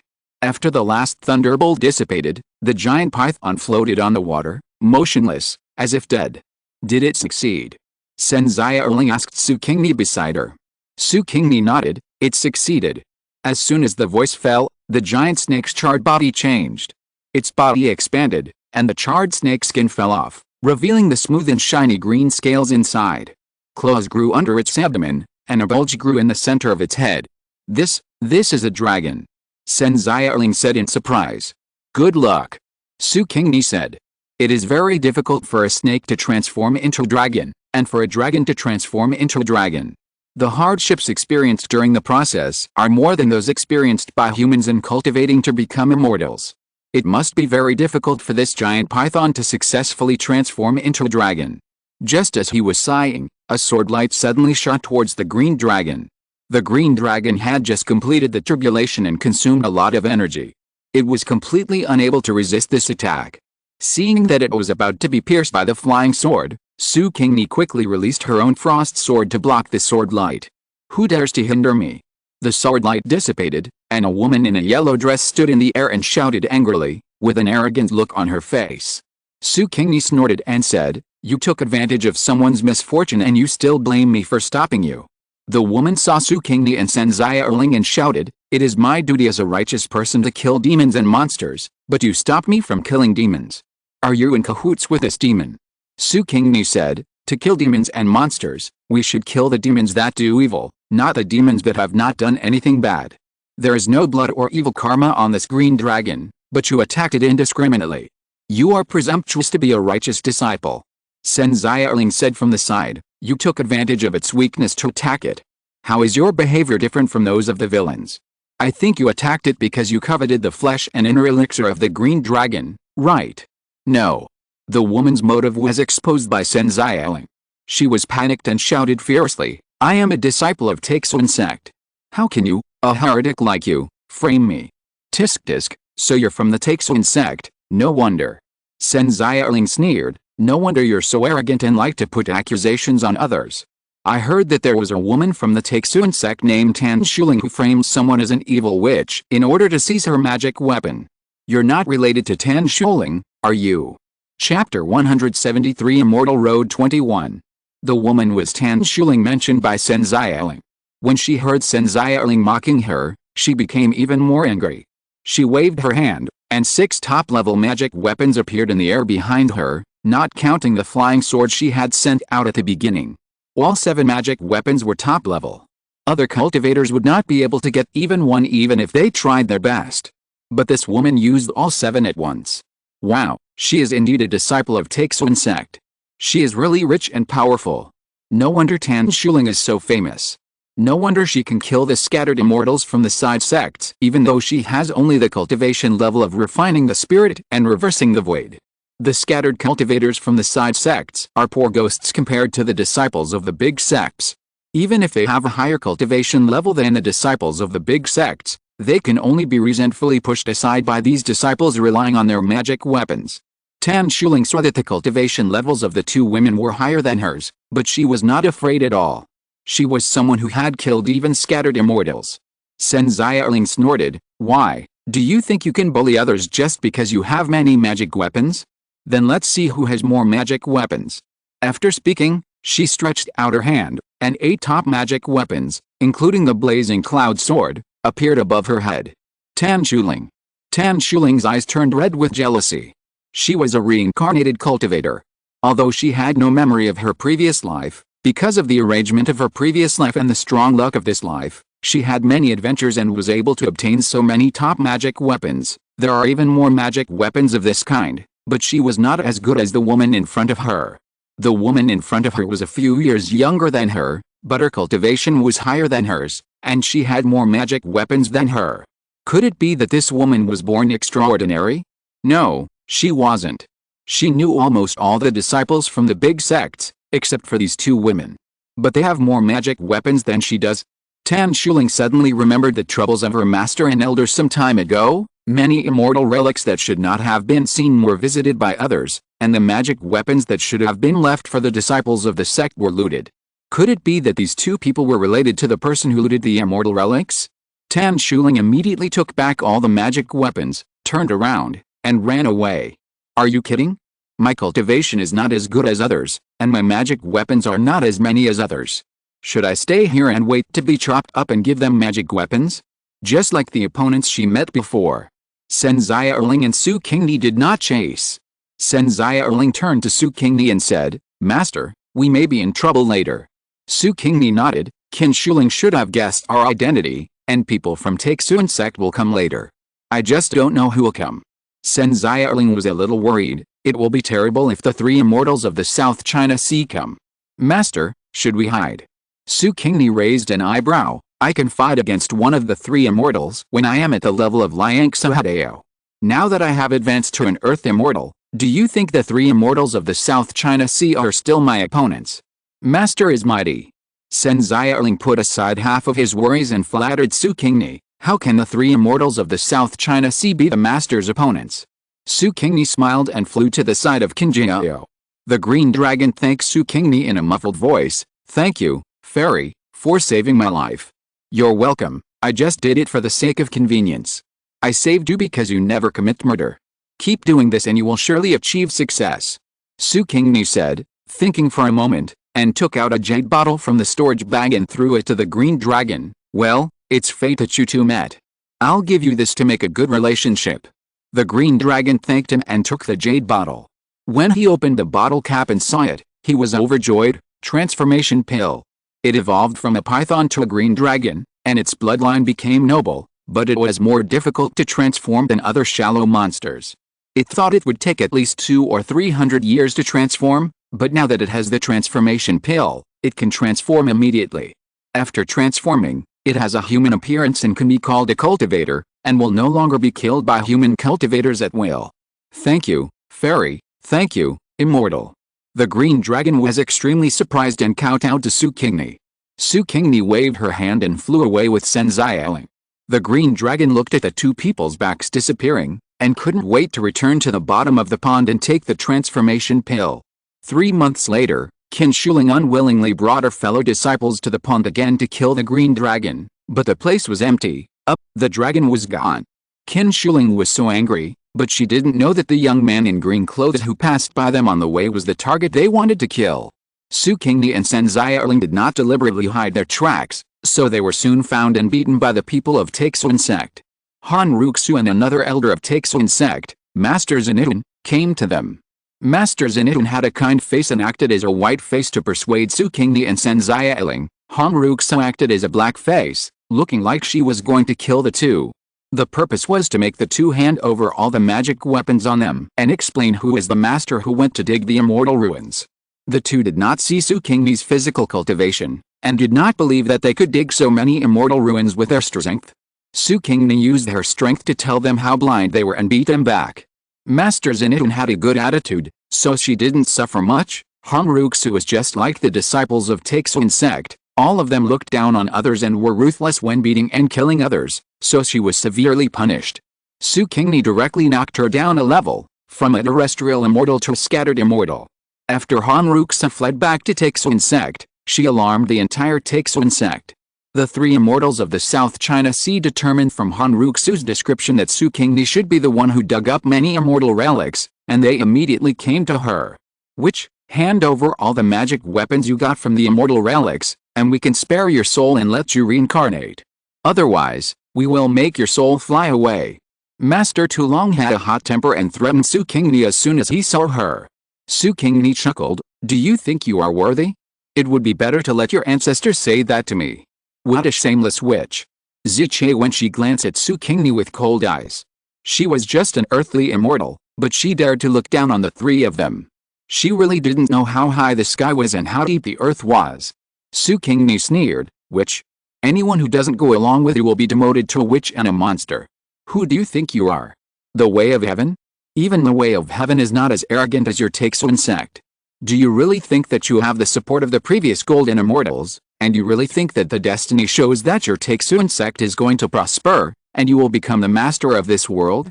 The so-called way of heaven is impermanent, and the way of heaven will also change. Especially since the fortune of your sect has been ruined by you, it is unknown whether it can still prosper." "Shut up, witch!" The three immortals of the South China Sea were angry. Chapter 174 Immortal Road 22. "Shut up, witch!" Taoist King Jing said, "The Taixun sect is destined to prosper. I calculated that you are a variable. If you get rid of this variable, the trend of Taixun sect's prosperity will not change." Su Qingni sneered, "I have some skills, better than the people in Xianji Pavilion. But I said that you three can't get rid of me.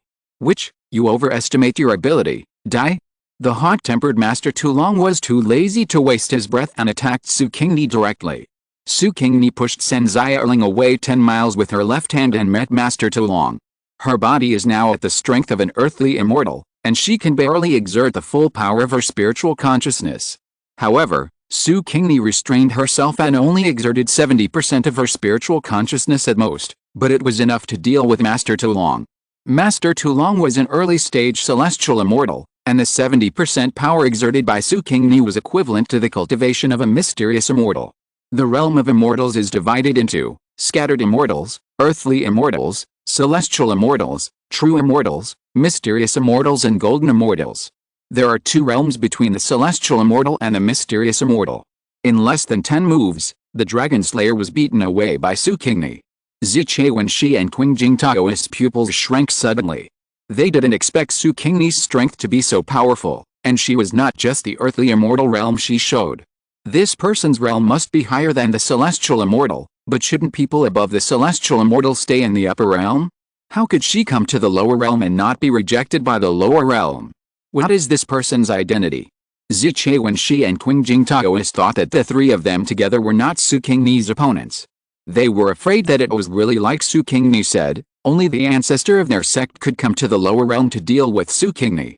These two people, like Tan Shuling, knew the current situation and knew that there was a gap in strength. They couldn't beat Su Qingni. The two of them helped the Dragon Slayer who was beaten into Pig's head, imitated Grey Wolf and said a word, and flew away. Sen Xiaoling flew over excitedly. She was worried about her master before, but she didn't expect that the master was so powerful that he beat one of the three immortals without any chance to fight back, and scared away the other two immortals. "Master is mighty," Sen Xiaoling said happily. "Master is the #1 expert in the immortal realm, right?" Su Qingni said, "The Taixun sect will not let me take away this title, let alone let someone like me who threatens their sect exist. They will take action soon." The most powerful three immortals of the South China Sea were defeated by the master. Who else in the Taixun sect can beat the master? Although the three immortals of the South China Sea are the guardians of the Taixun sect, what really allows the Taixun sect to stand in the immortal realm for tens of thousands of years is their other trump card. Su Qingni said. Sen Xiaoling hurriedly asked, "What is the trump card?"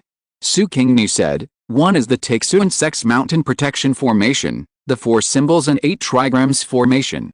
It is said that this formation can even trap and kill Xuingxin, and only Jingxin can break it. This was developed by the Taixun sect's ascended Jingxin ancestor after thousands of years of research, and was left to the sect as a safeguard. The other is another magic weapon, the Qiankan mirror, developed by this Jingxin ancestor. This mirror can communicate between the fairy world and the upper world, so that when the people of Taixun sect are in trouble, they can contact the Jingxin ancestor in the upper world through this mirror and ask the Jingxin ancestor for guidance. If the Taixun sect in the lower world suffers a crisis of being wiped out, the Jingxin ancestor can sacrifice some of his cultivation to go to the lower world and help Taixun sect overcome the crisis. Could it be? Sen Xiaoling guessed. Su Qingni nodded. Maybe we will meet the Jinxin ancestor of Taixun sect next. Sen Xiaoling took a breath. Su Qingni asked, are you scared? If you are, you can leave. Sen Xiaoling shook her head repeatedly. Her life was saved by her master, and she was able to enter the path of cultivation because of her master's leadership. How could she leave when her master was in danger? Would that be an ungrateful person?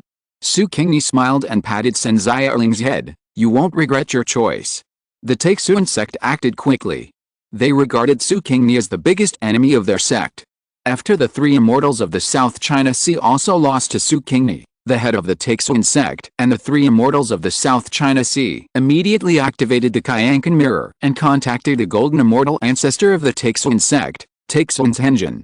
Taixun Zhenjin inquired about Su Qingni's news in the upper realm, but there was no clue.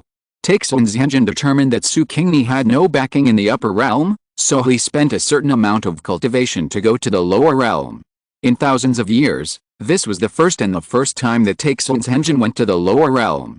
Others in the upper realm were very concerned about this, and all sent their men to Taixun Zhenjin's cave to inquire about the news. The time that Taixun Zhenjin can go down to the mortal world is limited. After arriving at Taixun sect, he immediately asked people to determine the location of Su Qingni. He brought the three immortals of the South China Sea and the high-level disciples of Taixun sect to look for Su Qingni. These people from Taixun sect went to cheer for their own ancestor. The behavior of almost all the members of Taixun sect shocked the entire immortal world and attracted the attention of everyone in the immortal world. Many people simply followed behind the people of Taixun sect to see what they were going to do. Which, hand over all your magic weapons and commit suicide. Otherwise, I will make sure that you can't even reincarnate. As expected of the founder of Taixun sect, he said the same thing as his descendants. Well, it should be said that his descendants all learned from him. Su Qingni slapped Master Taixun in the face. If you want to fight, just fight. Why are you talking so much nonsense? You. Master Taixun has never dared to talk to him like this since he founded the Taixun sect and ascended to the present. The woman in front of him is really brave. Humph, he will dig out her liver and gallbladder to see how big it is. The two of them fought together. How powerful is the battle of the golden immortals? Even the entire immortal realm has a tendency to collapse because of their battle. The cultivators who are close to them are swept by the aftermath of their battle. The weak ones are directly turned into ashes, and the strong ones will vomit blood and suffer internal injuries. Everyone was so scared that they hurriedly left the battlefield, and they were still frightened when they saw the heavy losses of the Taixun sect.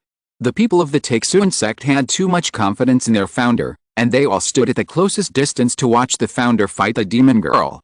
They wanted to learn combat experience from the founder, and did not allow other sects and independent cultivators to get close. Therefore, the Taixun sect was greatly affected, and many of the younger disciples were wiped out, including Tan Shuling and many of the rare genius disciples who were praised as the new generation leaders of the immortal world. The three immortals of the South Sea and the head of the Taixun sect and a group of elders were seriously injured. The three immortals of the South Sea were better, as their cultivation was high enough and they only had some minor injuries. The head and elders were below the level of Earth immortals, and were not strong enough to resist the power of the golden immortals. Their internal injuries were very serious. They had to retreat for a long time in the future to heal their injuries, otherwise their foundation would be damaged and they would never be able to ascend in this life. Chapter 175, Immortal Path 23. Master Taixun lost part of his cultivation for the lower world, while Su Qingni used all her power. How could Master Taixun be Su Qingni's opponent? When the time limit for the lower world came, Master Taixun was seriously injured by Su Qingni. His realm was low, and he was taken back to the upper world by the light of guidance. The spies outside Master Taixun's cave in the upper world finally found out why Master Taixun went to the lower world, and saw Master Taixun falling and returning with serious injuries, so they immediately passed the news back to their own forces. Soon, everyone in the upper world knew that Master Taixun was seriously injured in the lower world, and some people began to secretly target Master Taixun's forces. It's hard to say what happened to Master Taixun, but everyone in the upper world knew the name Su Qingni and knew that she was not easy to mess with. Therefore, when the original owner ascended to the upper world, she did not suffer any difficulties, and everyone kept a distance from her.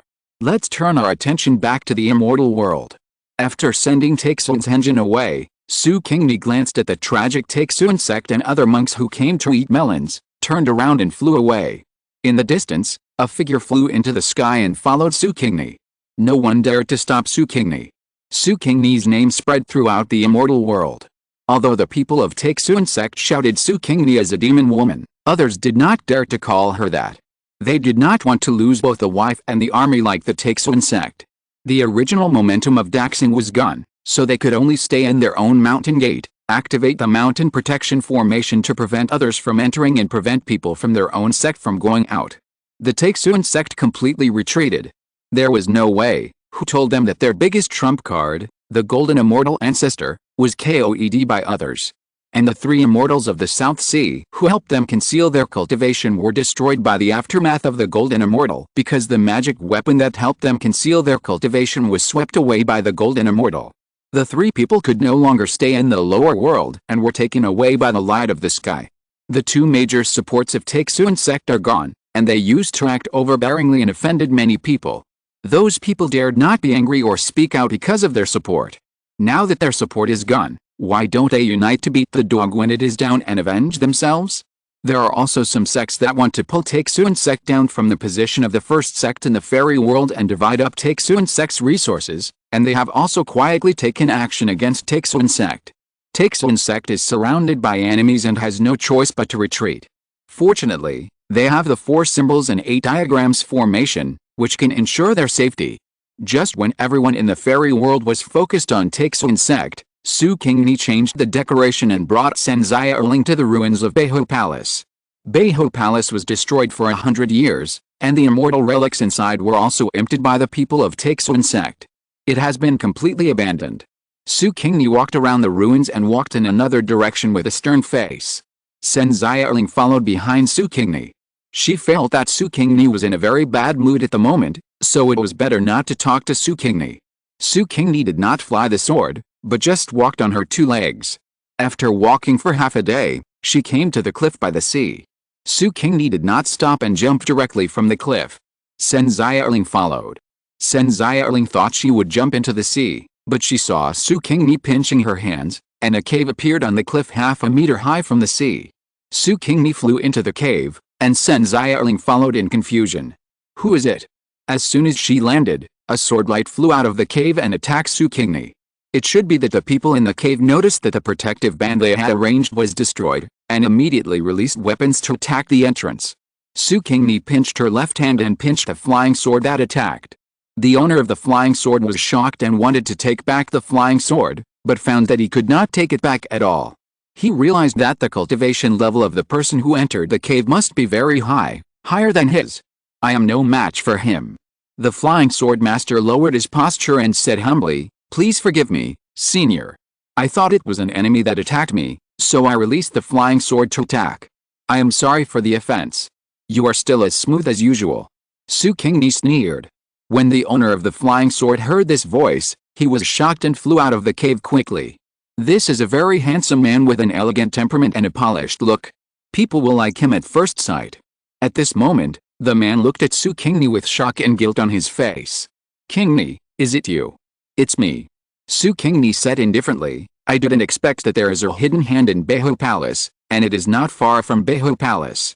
Those who attacked Beihou Palace would never have thought that you were hiding under their noses. It turns out that the most dangerous place is the safest place. But, I am the second palace master of Beihou Palace, and I didn't even know this place. I guess Su Qingni doesn't know it either. In the entire Beihou Palace, only you and Su Qingni know about it, right?" The man hurriedly explained. The first palace master thought it was a hidden hand, and it would be best if at least people knew about it. "But you know it." Su Qingni said. "Su Qingni trusts you so much, why doesn't she let you be her husband?" "Let me guess why? You and Su Qingni should be more than just the so-called master and subordinate, right? You have feelings for each other, but you both want to ascend to become immortals, and don't want to interrupt your immortal journey because of the pleasure of men and women, so you bury your feelings in your hearts. However, things are unpredictable. You provoked Su Qingni, got drugged by her, and had sex with me, so you had to marry me. However, you didn't regard me as your wife in your heart. What you wanted in your heart was to follow Su Qingni to ascend to immortality. Even if you lost your Yuan Yang, You would not give up. In your heart, Su Qingni and immortality are the most important, and I, your wife, am just a burden and a mistake to you. In fact, you can't wait to get rid of me, right? So, when those people attacked Beihou Palace, Su Qingni was in the most danger of injury, and I was in danger of losing my life, but you left me without hesitation to save Su Qingni, and fled with Su Qingni, making me die with hatred in my previous life. After Su Qingni finished speaking these words, there was silence in the cave. After a long while, the man spoke again, his voice full of guilt. Yes, I'm sorry. Su Qingni said, you should tell me in your previous life that I have nothing to do with you in this life. I'm sorry. The man didn't know what to say except sorry. Su Qingni snorted and asked, how is Su Qingni? She didn't call Su Qingni her sister. Su Qingni was only the original owner's sister in the previous life, and there was no comparison between her and the original owner in this life. Compared with Su Qingni and Su Qingni, Su Qingni was the original owner's sister. The Grand Palace Master's injury has healed. End of this chapter. Thank you very much for reaching the end. Don't forget to like. Looking for more exclusive content and immediate access? Subscribe to our Patreon. Remember, every like, subscription, or donation encourages us to continue. Thanks to everyone. See you in the next video.